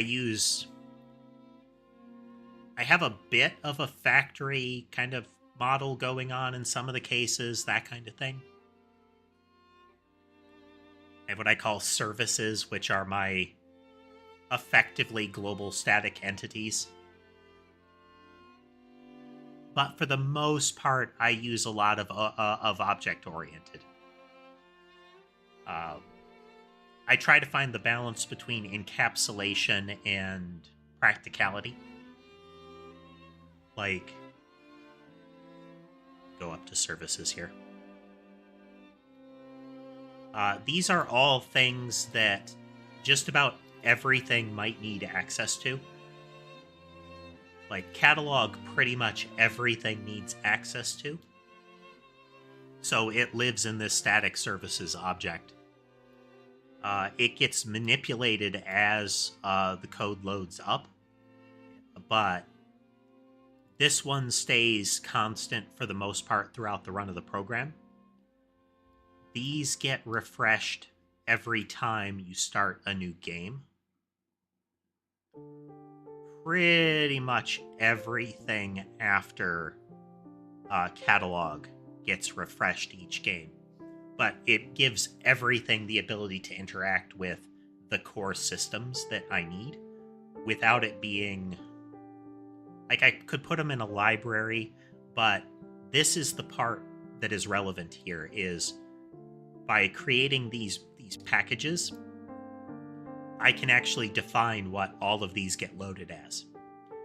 Right now, there's only the one instance, but for a while, I was testing different ways to do this. The entity renderer. And I had two different versions, so I was able to start working on a new one and seamlessly socket it in as I was working, which gave me the ability to very cleanly fall back. These are all essentially interface, kind of master class kind of objects. I'm doing a similar thing with the map renderer that we're working on right now, is that there is a way to... well, here, this is what a map renderer is. Right now it has no defined interface. Like, they all do what they want. Because these are... Largely, these are Godot Node 2Ds. They do their own thing while they exist. The only thing that is uniform about them is that when they come into existence, when we instantiate them, we tell the services collection, as soon as this one exists, it is the one that everybody should be talking to. And the node should be called this. This is purely for while I'm working on it, I can look at it and say, this node is the map renderer. This isn't functional. This part is functional. But then I have the map shader, which does its own thing. Just whenever the node 2D says, hey, you should draw, it's going to draw in its own fashion. In particular, every time it gets a physics tick update, it's going to determine which part of the map to display. And then every time it gets a draw call, we just let Godot do its thing. Because it's going to be handled by a shader that uses the data that we've already supplied to render to the screen. It'll be neat.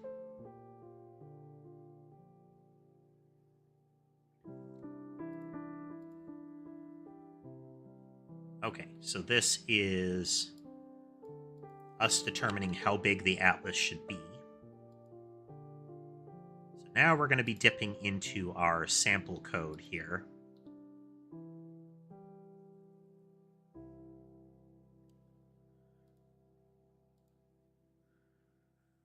lot of people have the worry that they can't, like, that they'll never understand coding, that it's not something that they can do. And I would contend it's something that people can do, but the part that a lot of people stumble over is learning to think in code, learning how to translate what you want to accomplish into a code structure. And it's a way of thinking. And it is something that can be learned. You can have a knack for it, but that's like anything. A knack doesn't make you good at it. A knack gives you a default, like a head start.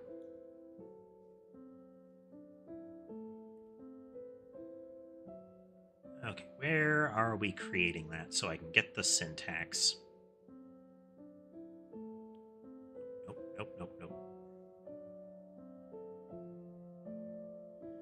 This is the code that they use to spit out the things that they're making. Here we go.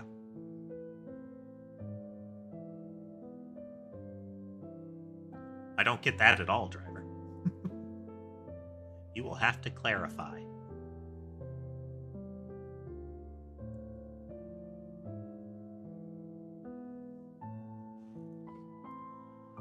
Like, I'm prone to thinking in terms of encapsulated systems.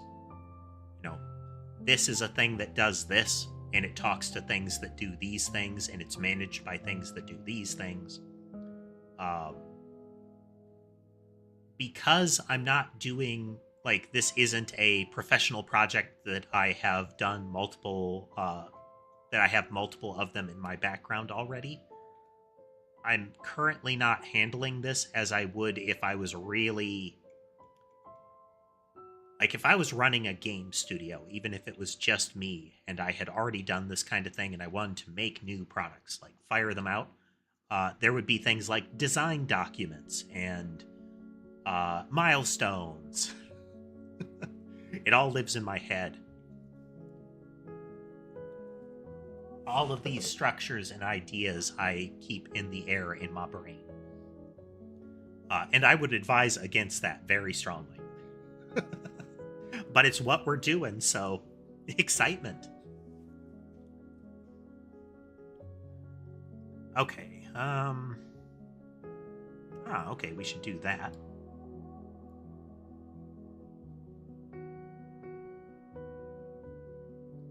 Yes.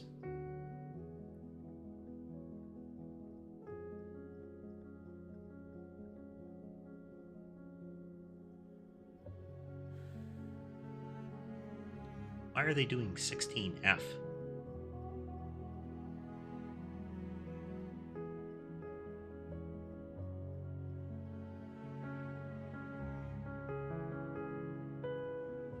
That's a decent way to approach it, is decide making libraries that spit out particular things can be really useful. I was mentioning before, one of the project that I tried in Unity was never really a game. It didn't get to that point. But I had a C# library that would spit out a grid that represented a maze.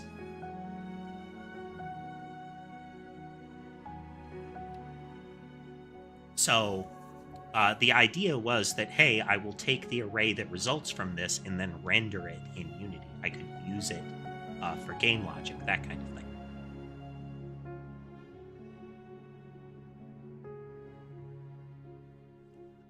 That never panned out, and I might have that code floating around somewhere still.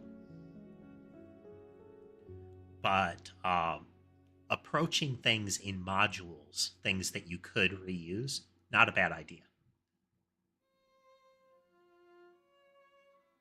Just parsing this as to why we would do that this way.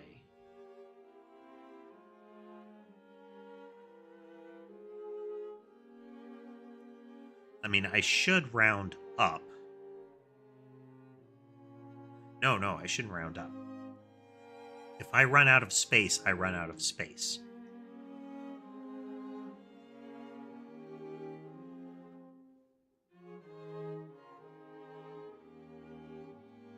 Yeah.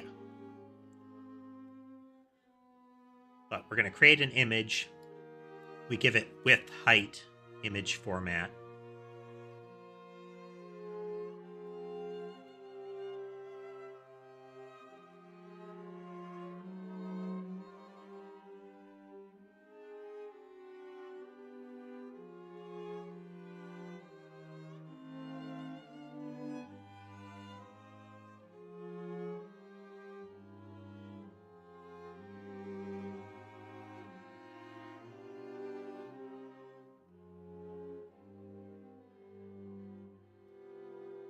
Oh, interesting. So you're setting up. It's not even like you're not even just doing a virtual tabletop if you've got pathfinding in there. You're also you're it's much more of a interactive virtual tabletop, like move unit A to point B to this place kind of thing.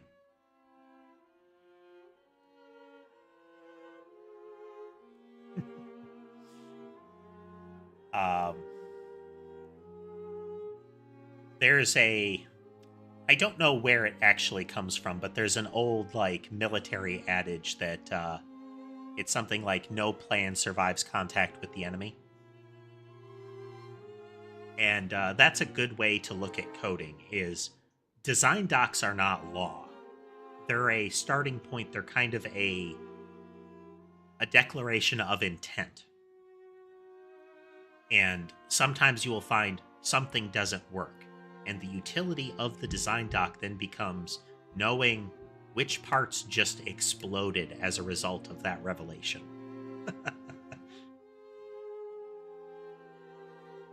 You know, oh no, it won't work this way. I have to revise all of these parts.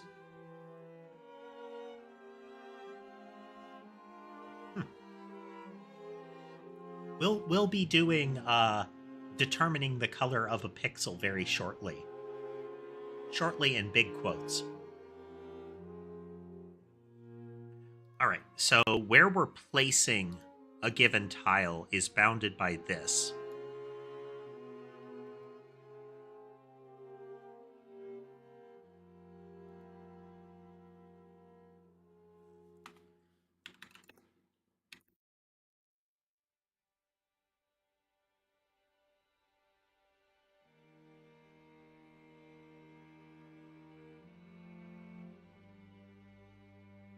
Okay, so this is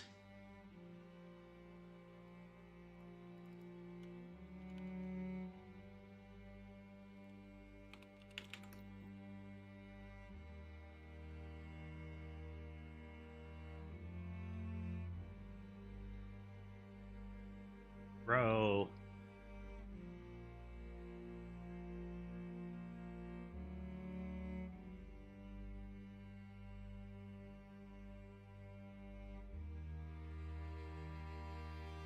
Grass rendering is interesting. I'm playing with shaders a lot in this. Twofold. Like we mentioned earlier, I wanted to learn how to do shaders. But additionally, they have proven fantastically useful. My collision detection is done in a shader. It's very speedy, and it lets me do crazy stuff. Here, I'll show you what I mean. So the raw collision is actually very primitive. It has flaws. But the reason I'm doing it in a shader is so that I can do things like this.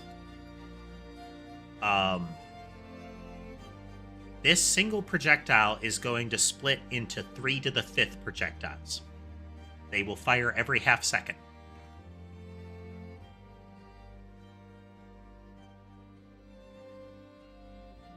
We were, let's see, we're at 60 frames a second until we got close to 5,000 objects in the game at once. We are sitting at, let's say 5,000, 4,750 entities alive that are being processed at least 30 frames a second. We can stay above 1 frame a second and get out upwards of 10 to 20,000 objects on the screen at once. I can slow it down more by doing the following.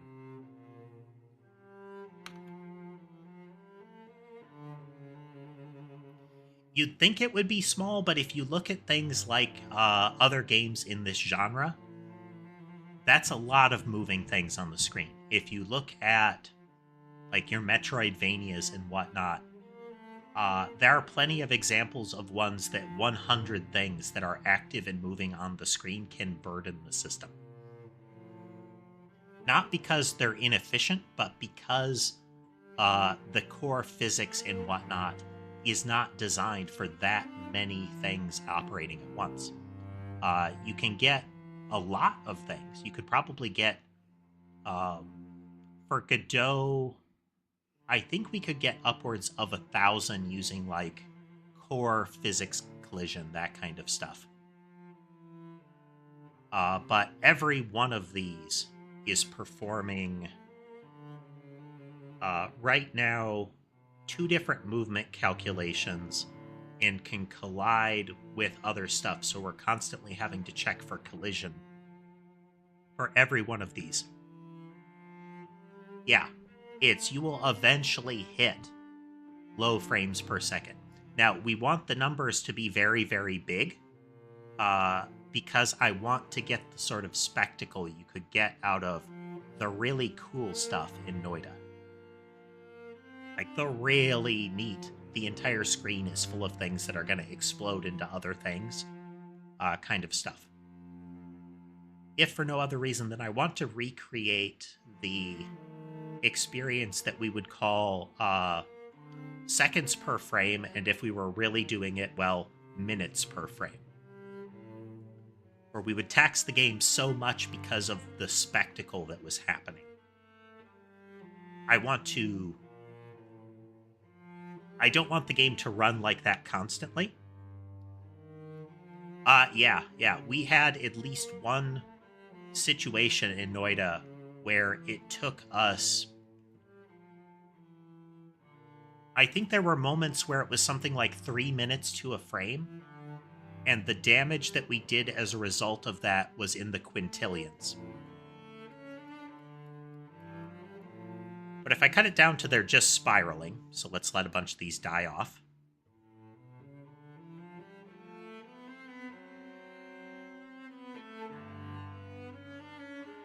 You can break Noida so hard if you set out to do it. But with just 21 things on the screen, it's running at over 1,000 frames per second right here. Isn't that neat? I can't remember what I put this number at.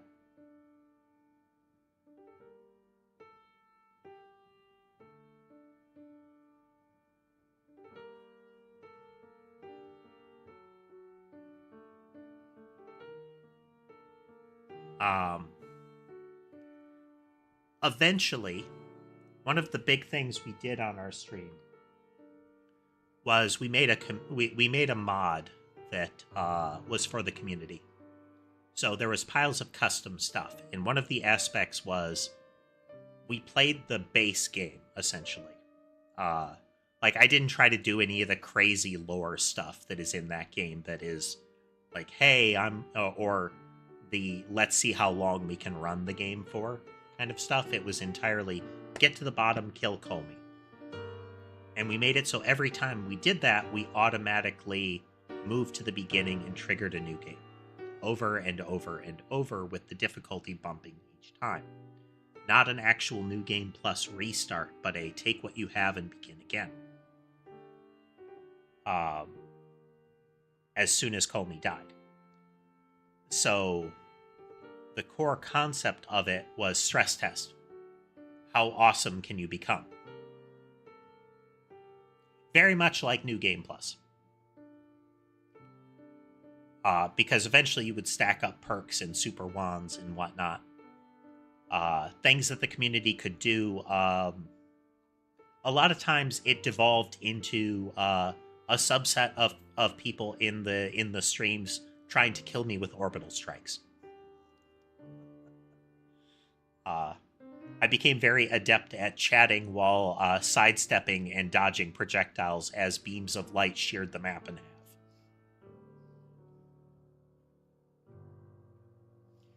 We had a couple of things that we added that were calamity conditions, representations of the player, of the community in the game, all kinds of stuff like that. But I mention it because the nature of the way that the mod worked and the iteration capability of the weaponry was such that we would come up with weapons that would lag the game with high frequency that would wipe out entire portions of the world at once. This game is going to be built around trying to do that. It is not, can I get this weapon and this weapon so that I get this combo weapon that is by default super powerful. It's, how bonkers can I make the weapons that I get with the power-ups that I get? Can I configure these such that the weaponry that I now have is enough to withstand the Horde? Not, can I get the power-ups that make weapons that are able to withstand the Horde? So again, this kind of configuration is unlikely to exist in the game as it is, but it's an example of the kind of stuff that you would be trying to do. Can I get lots of projectiles with lots of coverage? We can see, like, if I pause the action, we are not colliding with anything. It's still rendering them. I do need to set up a pause such that we're not even doing the ticks on them. But you can see a big difference in this. I'm doing so much stuff with each projectile that it eats into it. Did I do that? I don't know what that third number is right now.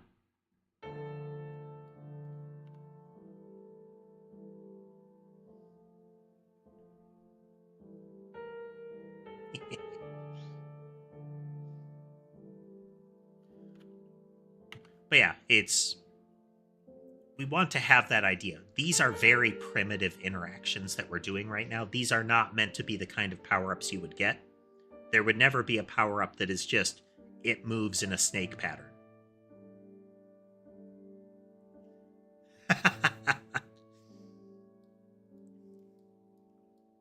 I mean, it's good if you see something and you're inspired to make something yourself. It's always good.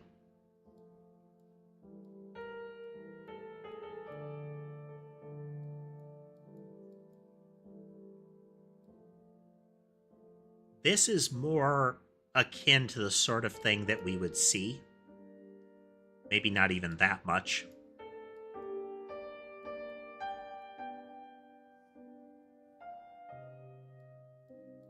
Yeah, this collision system is driven by they're called compute shaders. It's not a rendering shader like, make something glossy or something like that, or make a waving grass texture on a square. It is, run this math on the GPU for me.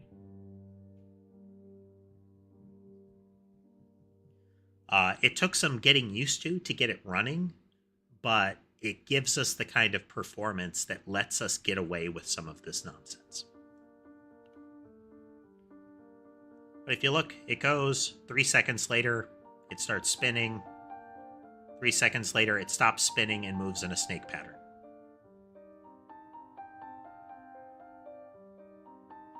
Would you want it to do this in the game? Not if it was just the movement part, but maybe the one that makes it spin gives it piercing, and the one that makes it you move in a snake pattern makes it explode. That's what we're looking for, is this idea of, do I want to socket this puzzle piece there? Will that still make it an effective weapon? Will it make it a much more effective weapon? And all of them will have perks. Like, you're going to want to put it there for some reason. But you might also not want to put it there for a reason. But the want to should always feel stronger than the don't want to. Like, something that moves in this spiral, that can be a penalty because it makes the coverage, yes, Bomb, yes. It's a primitive sort of code block system, a left-right code block system. This is a unit, so everything touching the main projectile before the first gate, what is currently the wind-up mouse icon. The wind-up mouse would not be its individual slot. It's assume that the wind-up mouse represents everything from the mouse to the next mouse. Everything that's before the first mouse always executes. So, like, that never changes. If I put these here, these are always true. So let's put the snake pattern here, and we'll use the spinner here. So it's always going to start moving in a random direction in a snake pattern. Then, after 3 seconds, that's what this mouse does right now, it will split into 3 and start spiraling. So, after that first 3 seconds, this block here, ending in the spiral, is what's executing. 3 seconds later, this block goes away. The split into 3 and spiral, this block now begins happening. So, after 3 seconds, the projectile split into 3 and started spiraling. 3 seconds later, that projectile splits into 3 again, stops spiraling, and begins doing a loop-de-loop. So, wave pattern, split into 3 and spiral, and then stop spiraling and loop-de-loop.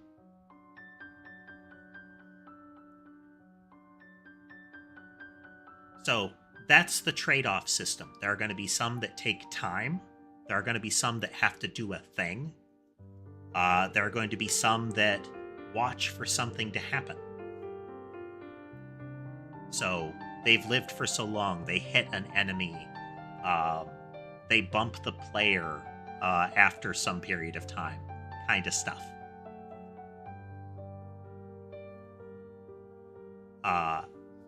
That way we can start getting more and more interesting mechanics.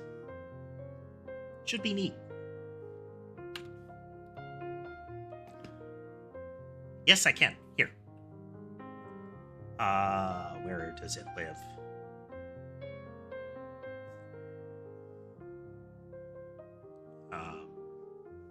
Let me get that. Repositories. Project. Data. Levels. Level 0, 1.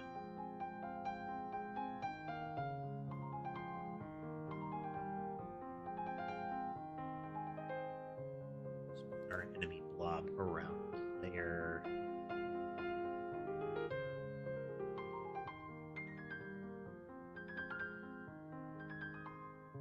Is that right? I'm questioning myself.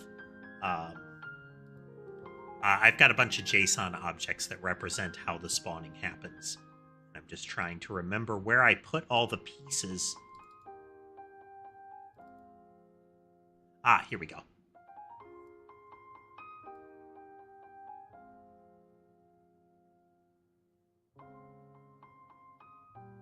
I'm going to want to revisit this. Because this is a problem for how I've got it set up. But anyway. This defines what enemy spawns, when it starts, and when it stops. So let's put this for 20 seconds. What this says is starting at 5 seconds, stopping at 20 seconds. While it's active every half second, spawn 3 of them. CSV would be valid for some of these things. I could do like individual ones as CSVs and have a lot of them generated, but what this amounts to, I would still probably do it the same way, is I would take a CSV and I would take each row, parse it into a string, and feed it in for JSON deserialization.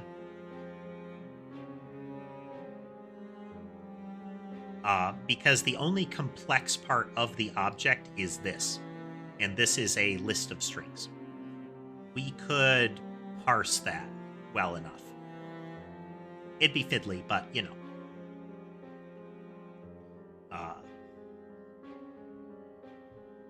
But for now, they're going to be individual files in the data structure.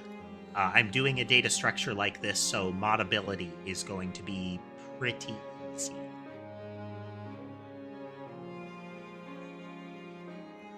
But, so it starts like that. If I run it, we're not going to trigger crazy projectiles here. So, 3, 4, 5, blobs should appear now.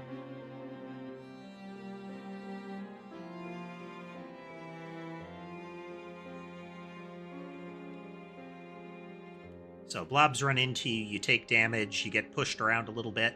The fact that you take damage, the fact that you get pushed around, all of that is controlled by more scripts. There is nothing intrinsic about the blob running into you. It's not like hard-coded that the blob does 1 damage, that the blob pushes you, nothing like that. All of that is controlled by those scripts and by the JSON objects surrounding.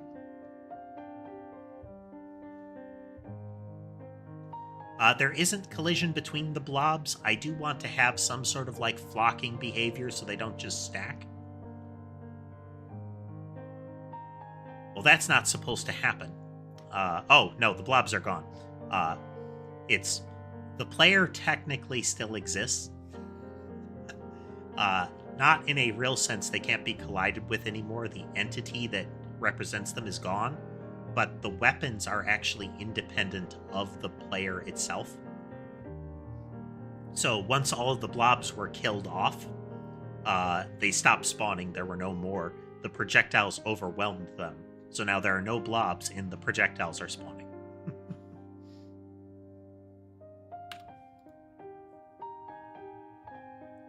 But what we want to do is define a level as a map, a series of textures.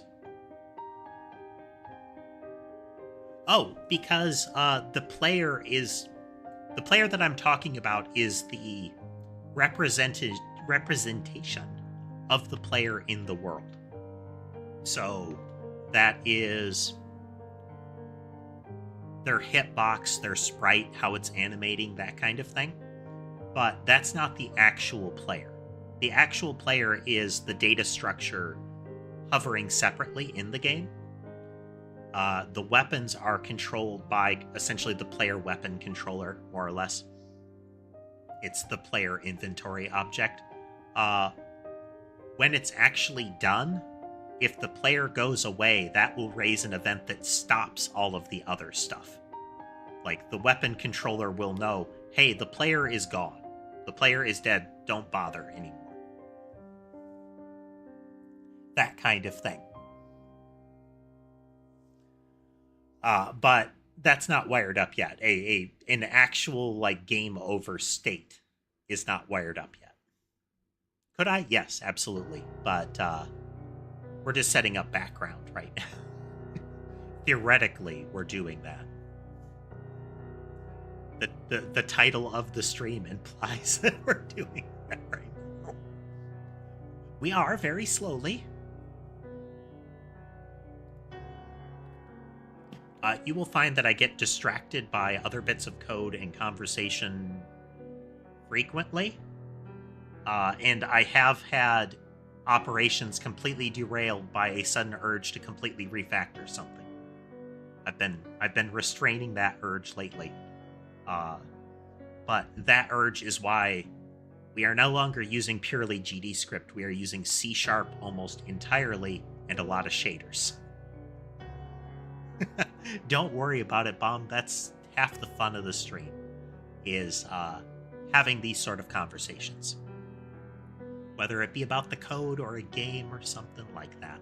It's nice. I can tell, folks, if you want to chat about the content, about something else, or if you just want to kind of listen in the background, that's fine. I take it as a compliment, despite the fact that you could take it negatively if you wanted to. That there are some folks that say that they just listen to me as background noise.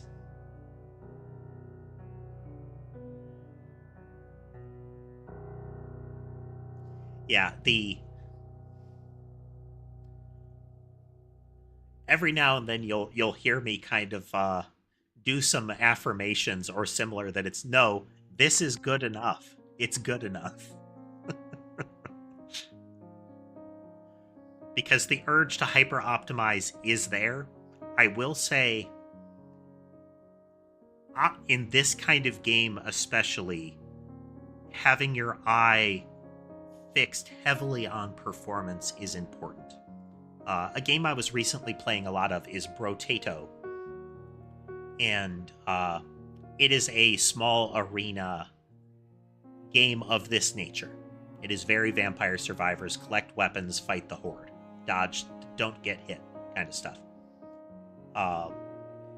And what the group I was playing with found before a recent patch where they did a lot of optimization was there were particular items that would lag the game into the ground.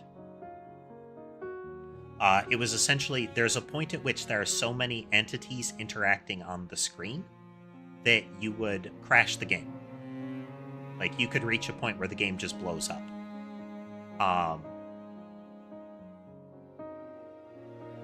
That is a kind of a poster child for why I've spent so much time and effort making it so that you can have a lot of things on screen.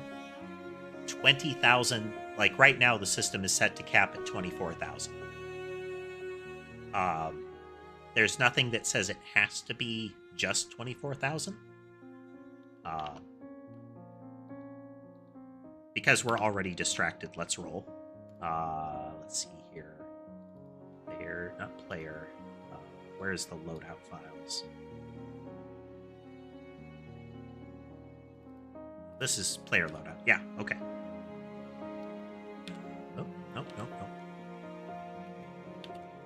This is what defines a player, which sprite to use, how does the player operate.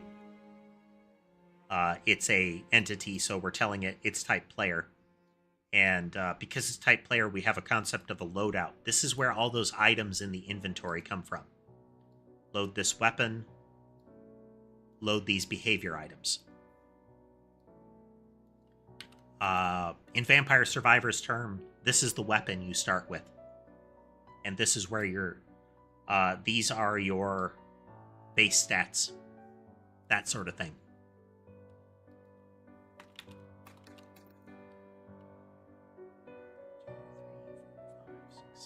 8, 9, 10. If I do 10, it's going to cap it. 3 to the 10th is a big number.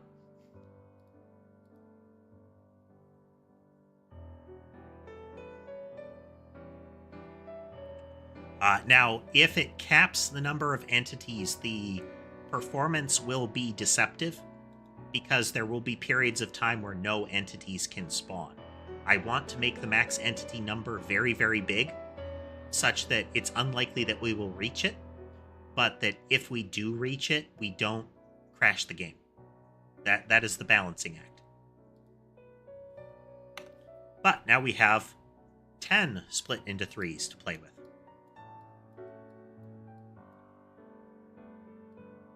So when we had 3 to the 5th, we could hit about 4,500 or, between 4,500 and 500 projectiles.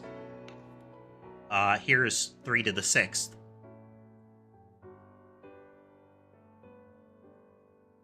So we're crossing the 10,000 line.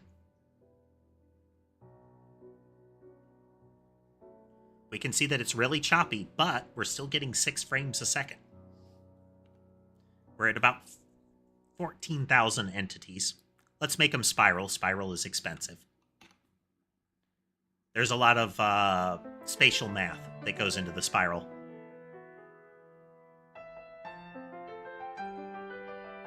Still, let's call it 4 to 6 frames per second.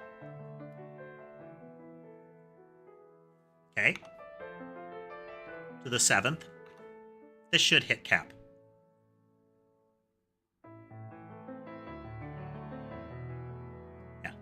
You'll see it hits 24,000. That is capacity. And hitting capacity drastically impacts the number of entities. Collision is the most expensive thing.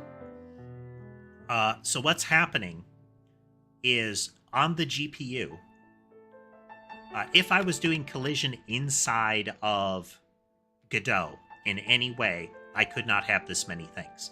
About 5,000 before it hits single digit to sub frames per second. In the GPU, I am doing a brute force collision check. Check every entity against every other. With, don't do double checks. If I do A to B, don't do B to A. And only do the actual processing if they can collide. So the bullet doesn't check the player, and the player doesn't check against the bullet. Currently. But I do a brute force check, because that takes less than around a millisecond or less to do the entirety of this. But because I have to do that check every physics frame, it gets expensive. But 3 frames per second with 24,000 things in the air, I feel pretty good about that. And that's all. This can be constrained by just doing. It takes 3 seconds before the last split happens. Look at the number of things fall off.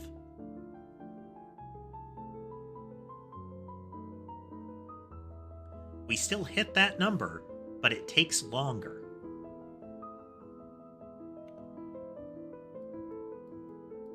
So here, it takes 9 seconds before we do half of the split.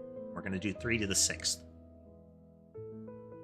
What I'm showing is that from a practical perspective, we are unlikely to hit the far end. We're likely to be able to maintain 30 to 60 frames per second.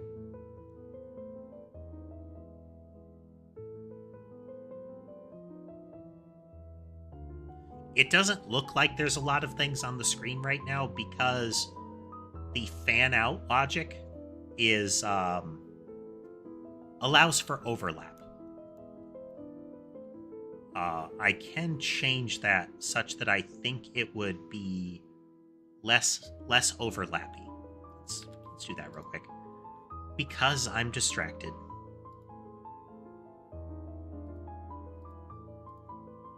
And again, that's fine. This is how you do community coding. This isn't a tutorial. This isn't a class. Behaviors, multipliers, spread 3. We're going to do this as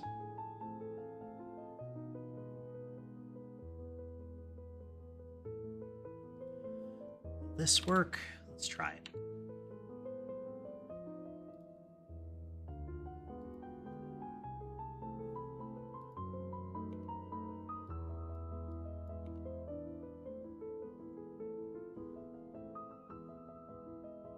Not 60.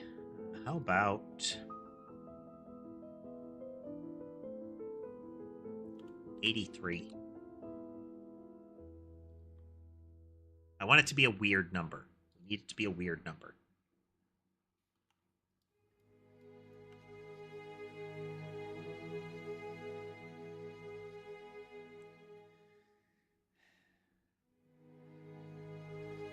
Still not working. I'll have to fiddle with that a little bit more. Right now, the difficulty here is that if it's 3 across a 90-degree arc, what that means is the first one will be on 0 and the other 2 will be at 45 degrees. So if they immediately split again, then the next one that executes is is going to say, okay, from my direction, from my facing, 0 and then 1 each at 45 degrees on each side. That if we're looking at the left one, it's 45 degrees to the right is the original direction. So that overlaps with the primary direction one of the first one. So we get overlap. The split into 9 looks like it only split into 5 because there were 2 bits of overlap. we mitigate that by saying that there will be some sort of gate.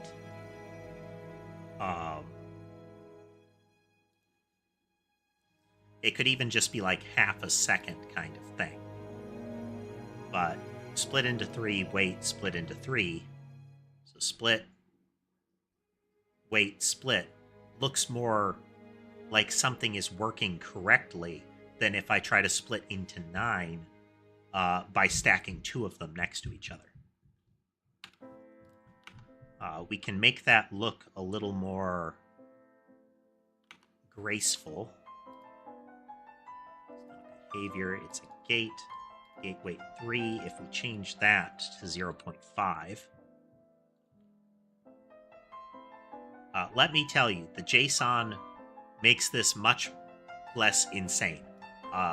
Before I did the JSON, there was a giant hard-coded C# file that represented all of the objects, and it was not maintainable. We needed a structure like this eventually. So now these will only take half a second before they fire.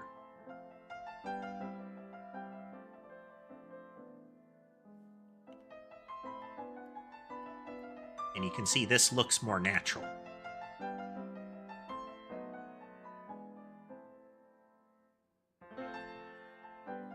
Looks cooler too.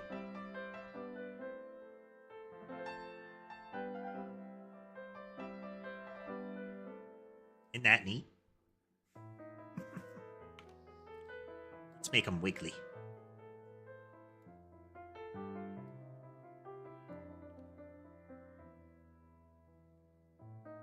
Oh, wait, we need to make them truly wiggly, we have to do this.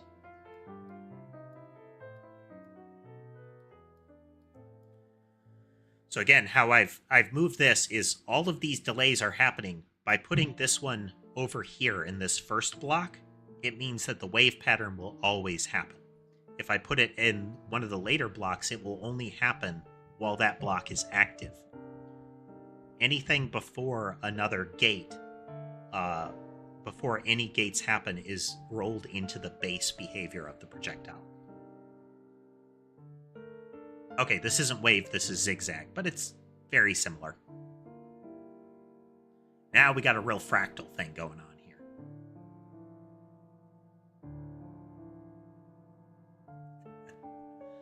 Oh.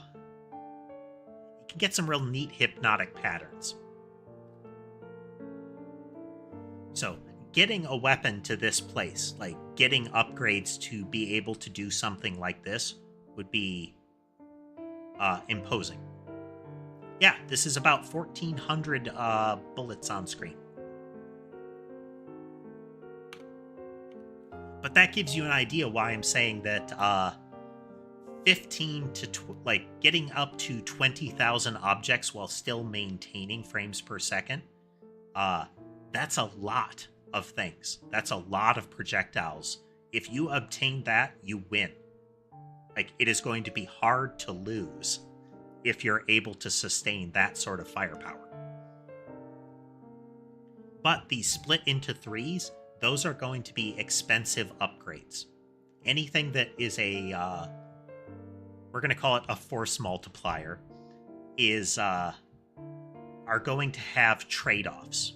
Because the force multiplier part is fantastic. Multiplying the number of bullets that you put out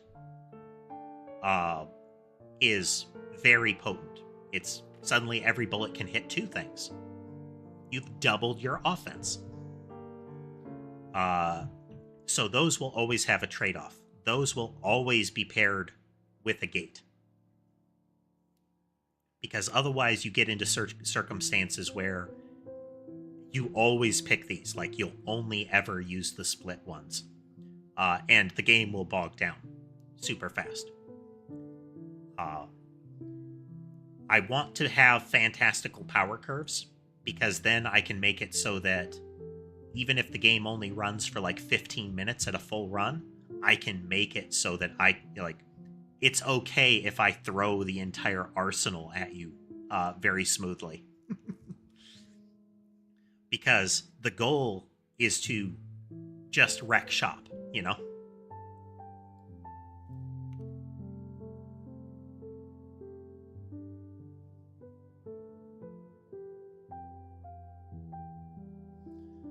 Here's with a zigzag and then a spiral.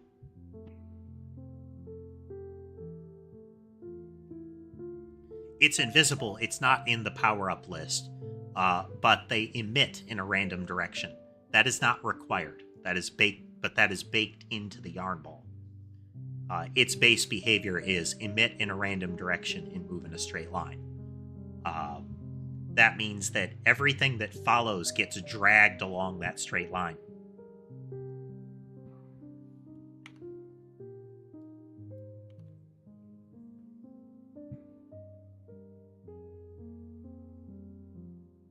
I just like the variety of behaviors we get out of this.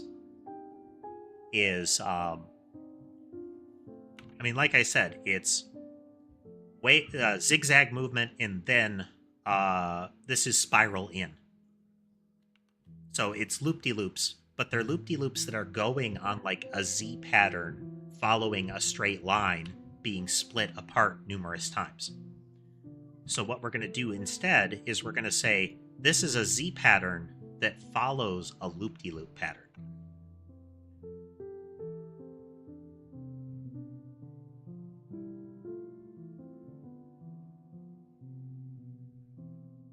So this pattern, they get further, and their behavior early on, if you watch, they're like spinning tight in place early, and the movement becomes more fluid and wider as it goes. If instead of a spiral in, I do a spiral out here,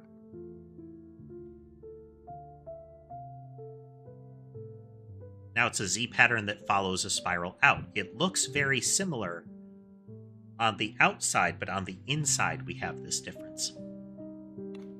Then we reverse those again, so it's a spiral out following a zigzag.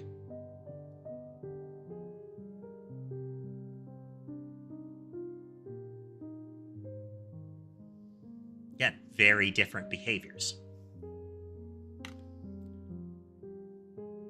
Then we switch to, I've got the tooltips wrong on these, but this is a sine wave instead of a zigzag.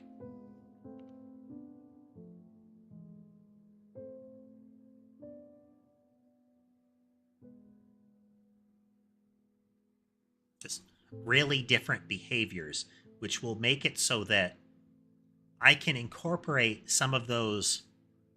Like, this is a numeric upgrade. This one hits for 2. This one has a lot of knockback, which is, like, that's a nice upgrade, but I don't want you just to get that. I don't want it to be what amounts to plus 100% damage.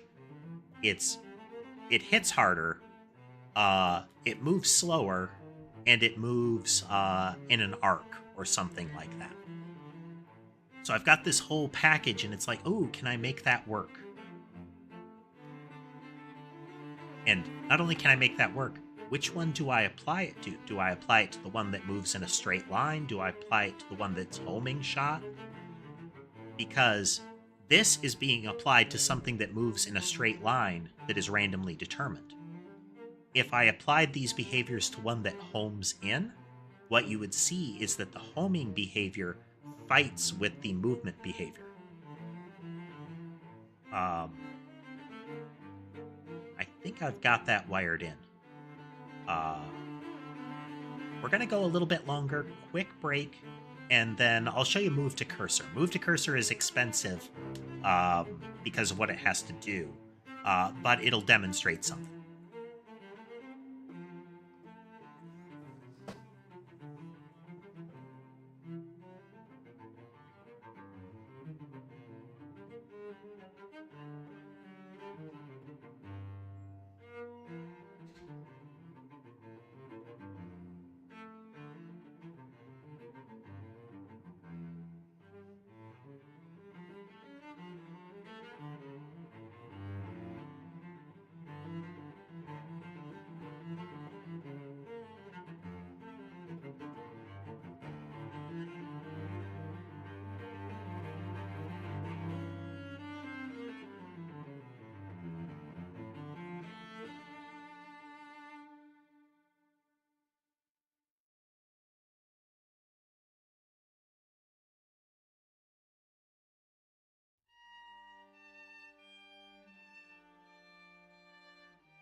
How much can I draw? No movement. Okay, okay.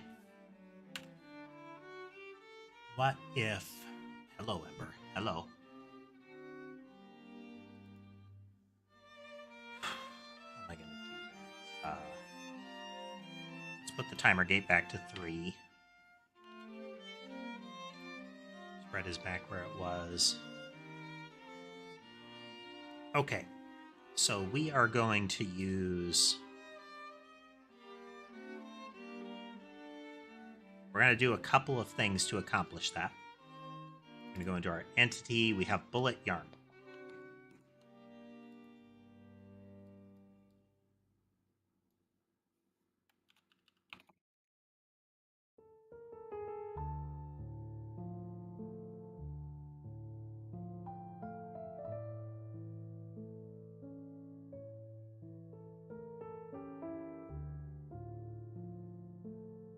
Direct OpenGL can get you some real performance.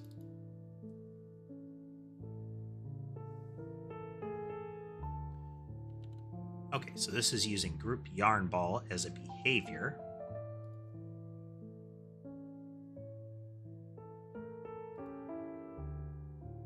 Can I get away with just this?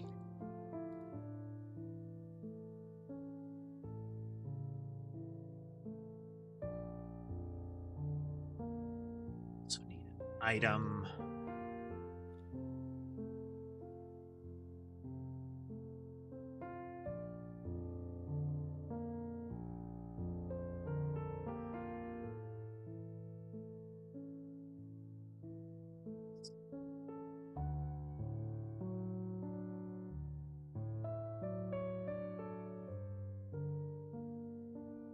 That's the idea. Doing direct OpenGL calls, again, there's a lot of power there, but there's also the overhead cost of utilizing that power. It's why every now and then somebody will ask, hey, what game engine should I learn to use? And they'll list like Unity, Godot, Game Maker, and then Unreal Engine. And that's effectively saying, like, okay, do I want to have something that's lightweight and easy to use, that is really good for, like, more story-oriented, like your classic JRPG? Or do I want something that's oriented towards maximum visual fidelity and low-level interactions with graphics drivers? It's like you have described the gamut of existence, and you're asking, well, which part of all options should I use? And it's kind of the other way around. It's, I want to make something that is like, I want a sprite-based game with its primarily story or a visual novel or something like that. Well, knowing that, you pick your engine. That kind of stuff. Okay, it's going to be a mobile test.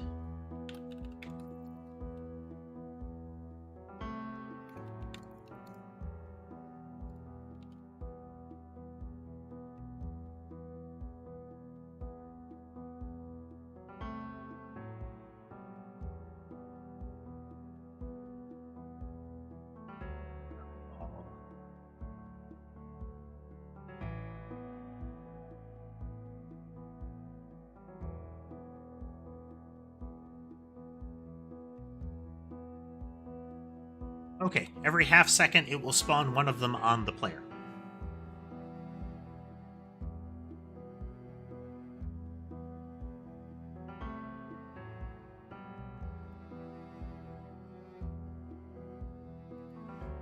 Some of this needs to be updated because this doesn't matter. This doesn't matter.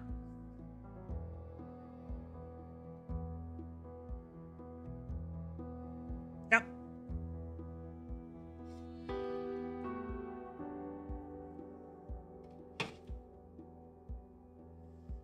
Okay, so we need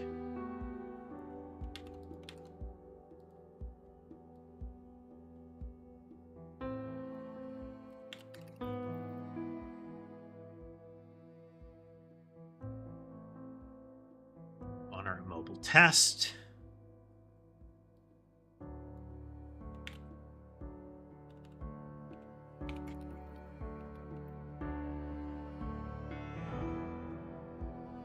Spawn 10 times a second on top of the player.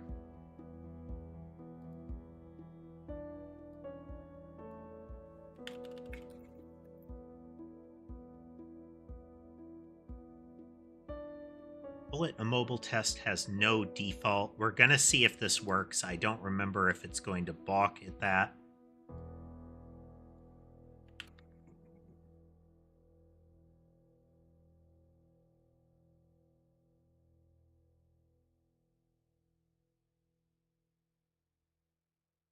That's where you want to live. That's why I'm looking at it saying, like, hey, I can get 20,000 objects. That is on that 20,000 is reaching what I call a calamity case. That's where we're hitting the edges of we're past the kind of performance that I would want the game running at. We're past the normal gameplay states. Things have gotten out of control, but they're still within range of the game will still work and it looks cool. So I want it to exist up through that point. All right, did I break something?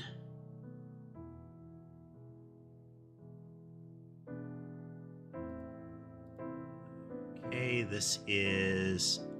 There's no catalog item of that name. Okay.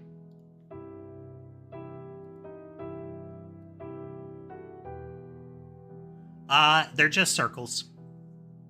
There's a circle drawn that is the width of... that has a diameter set that is the same of a sprite frame. I may make them a little wider, a little narrower. It's going to depend. It's very simple collision. No, like, fighting game hurt boxes or anything like that. Could I do more? Absolutely. Like, it's in place kind of stuff. Okay, so we go in and we need a behavior group for it.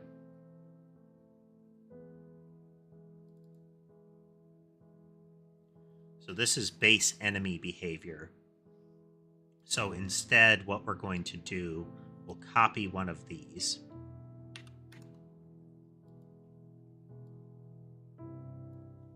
This is group immobile test. What group immobile test does is nothing.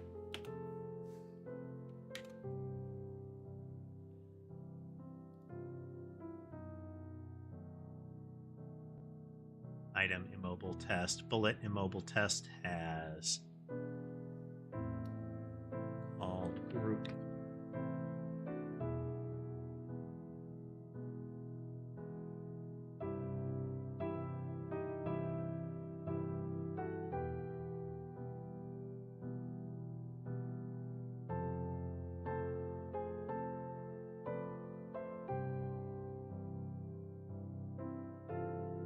Wait.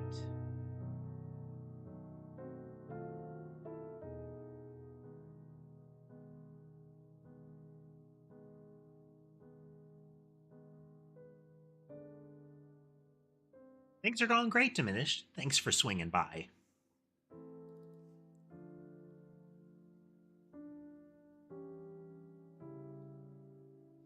Okay, they do need a base behavior, but we can constrain that.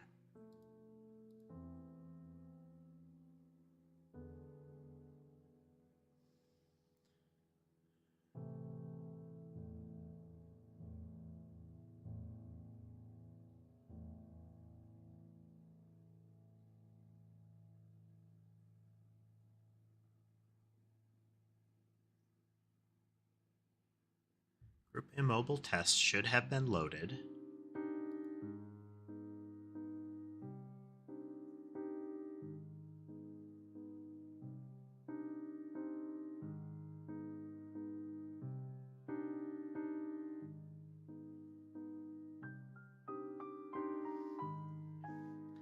given the, well,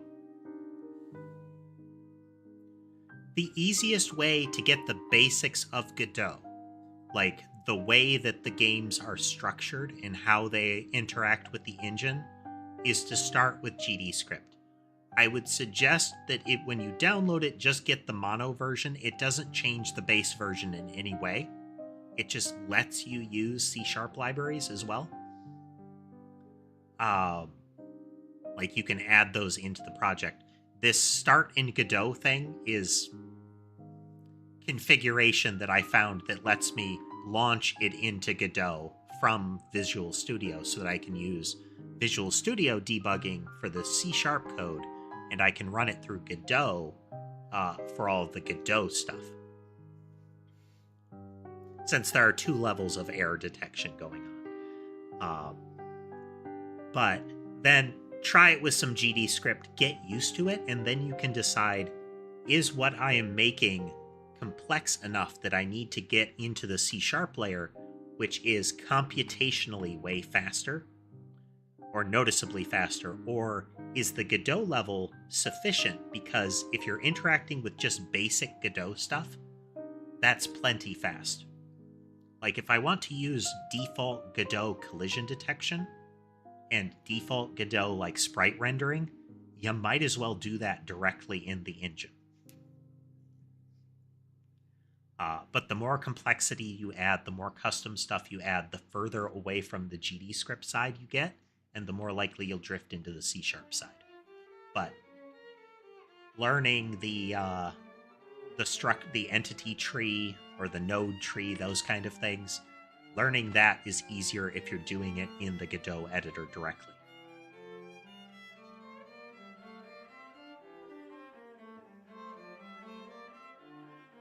Catalogable is null. So if I do services, catalog,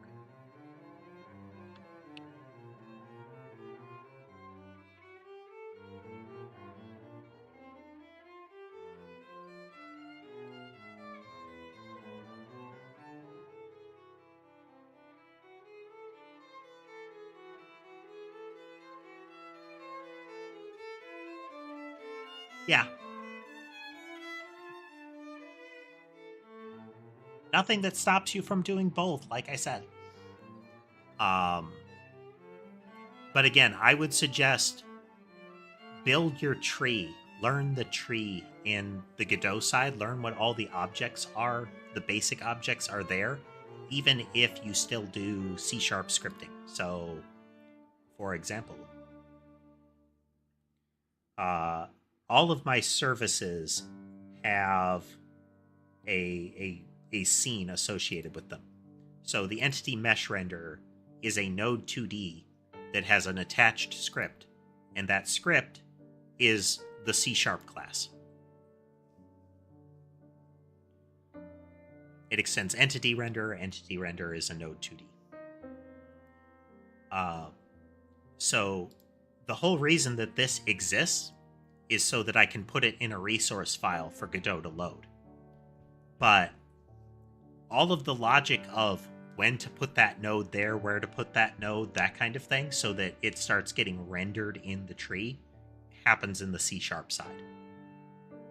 When the game runs, so let me show you on the Godot side.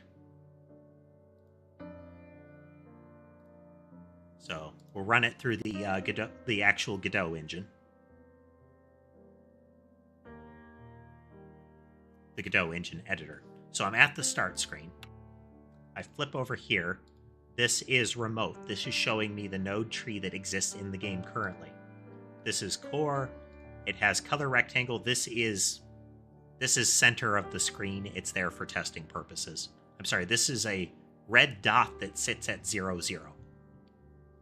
And then I have the main menu object visible here. Then I hit start. Oh, I broke the catalog logic, but bear with me. Now I have the game node, which I've added it's got a camera. Here is the FPS label. Here is the object that manages all the stuff moving around. Here is the collision management, the player inventory UI. All of that stuff is loaded. I escape back out. Look, we're back on the main menu. This is all happening in C# code. But the objects that ultimately get put in there so they're visible in the rendering process live in C#. So currently, because the catalog is broken. Like I said, I do need better handling inside some of this because these are unhandled exceptions. Yes, a node is entirely that is a Godot construct that is, this is a thing that lives in the tree. It receives the Godot uniform physics tick. It receives, and if it's a two-dimensional one, if it's a node that gets drawn, it will also receive the it will get the process tick that is whenever a frame gets rendered or is going to be rendered. It will receive those. You can use all of the Godot kind of interaction steps or not. Like, a lot of my classes don't implement any of the actual Godot stuff. So, ready is for anything that can render. You need to make sure that you're using the right Godot steps. So, it's only ready when all of its child nodes have been instantiated fully. So a parent node is not ready until all of its child nodes are ready. This is when you can call and say, hey, this other node that is part of me, I can check for that. Like, I can interact with that. But that's primarily what you get from them being a node. Process. This is a frame is being processed.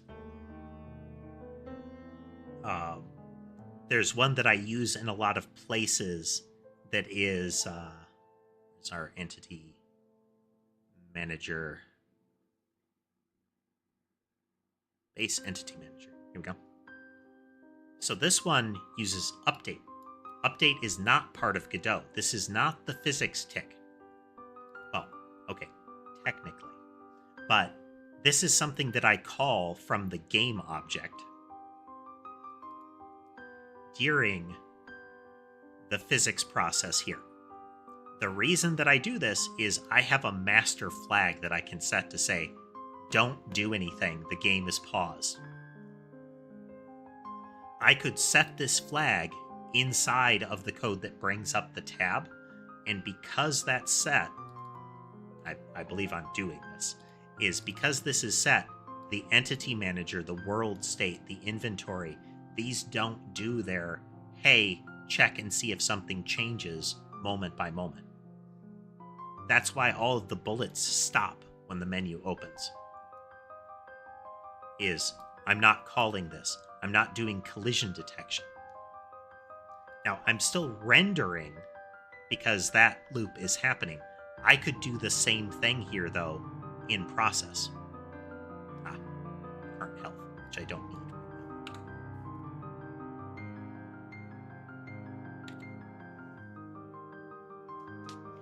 Once you get used to it, it gets really straightforward.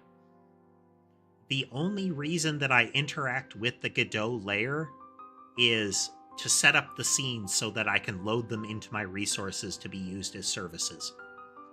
Otherwise, like, there's entity. It's not for rendering. Okay, this is the thing that is visible. This is the representation of like a bullet or of the player. This is not a Godot object at all. It is very straightforward to set this kind of thing up in C. It doesn't have to be a node. In base Godot, everything is a node. They are layers of nodes. Think of it as almost like when you're building it, it's like a visual, it's like visual coding, where I take a node, and inside that node is a sprite, and inside of that node is a, what is it, like a dynamic body 2D, and that has a collision shape. You have those layers. I could build that inside the C# code just fine. It's a hassle. It's deciding when and for what purpose are you doing things in different places, which is still useful. But yeah, I want to get that immobile test here working. There's something wrong. Okay, so we have group immobile test. Group immobile test exists. But it implies that it's not loading. So then I do spawner immobile test, bullet immobile test.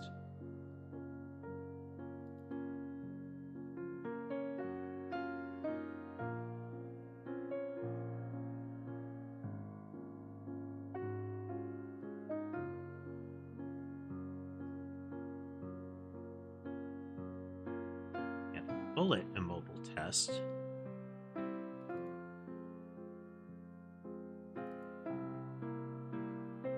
Which has group immobile test as its base logic.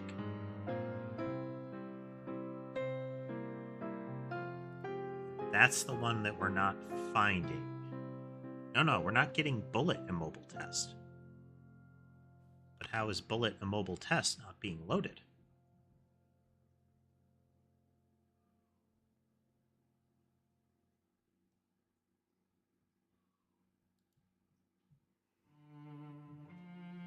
This should be fine because this is a modifier.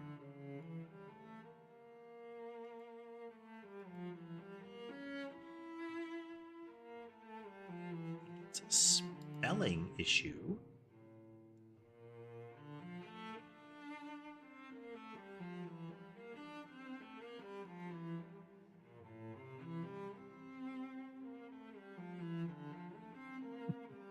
Oh, thanks for swinging through, Bomb. Hope you have a good rest of your day. This is a good item to have in here. The entire purpose of this thing is just to be rendered, so I like the idea that it exists, but there's something going wrong with it. So it is a string. We get the string.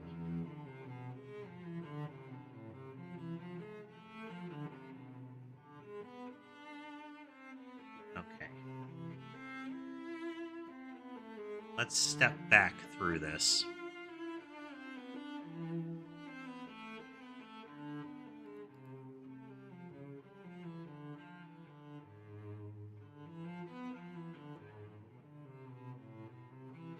We did entities path.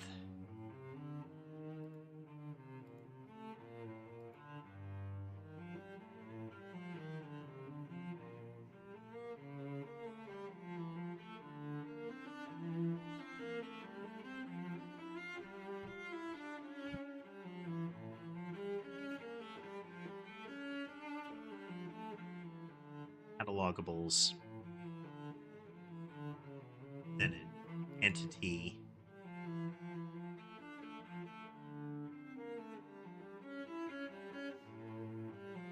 has 3 entities in it. Bullet immobile test. It's there, it's not getting it.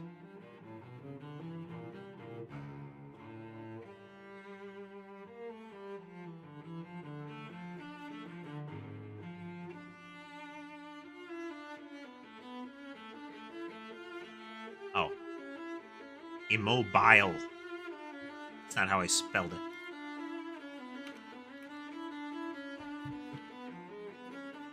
This is why I want to have an error logging system, so I can record that's where it went wrong. Immobile. Is that spelled right? I don't know.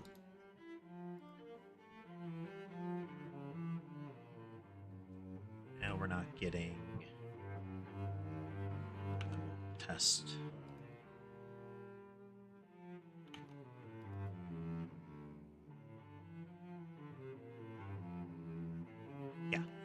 I have a spelling error.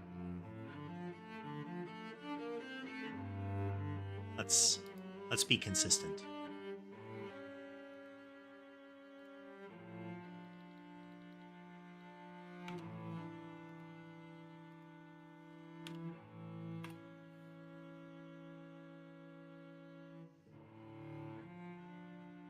Stop. Okay.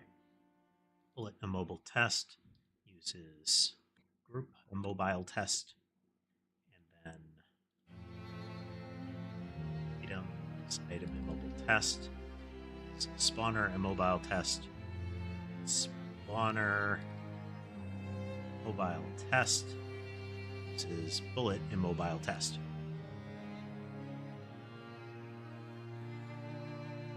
There we go. Spawning these bullets. We don't have to do any movement math on them. We're going to multiply them grotesquely.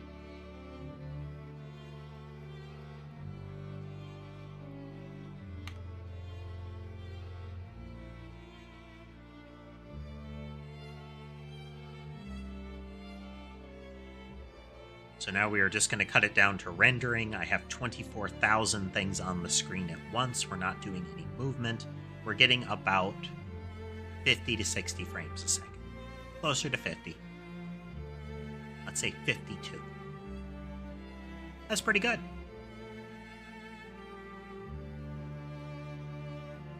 Okay. Oh, but good times, though, folks. Good times. We got a little way into what we were planning on doing, but I had fun, like, talking about the system and what the thought process is on it. I think spending some time getting the immobile test in place is useful, because it is going to be useful for raw performance testing, like what we're doing right now, or what we did right now, which was cap out the entities and then pause the game. So we're still doing the screen rendering. The entity mesh renderer is still firing every frame, and we can see what our rendering frames per second are in that regard. Oh, but yeah. Well, I hope everybody had a good time watching with us tonight. If you did and you would like to see more, remember to like, follow, subscribe, comment, all of that good stuff. It helps the channel grow and will help you see things like this in the future. If you'd like to consider supporting the channel, you can do so through YouTube memberships, Twitch subscriptions, Patreon, and Coffee. With all that said, I hope you have a good rest of your day, and I'll see you next time.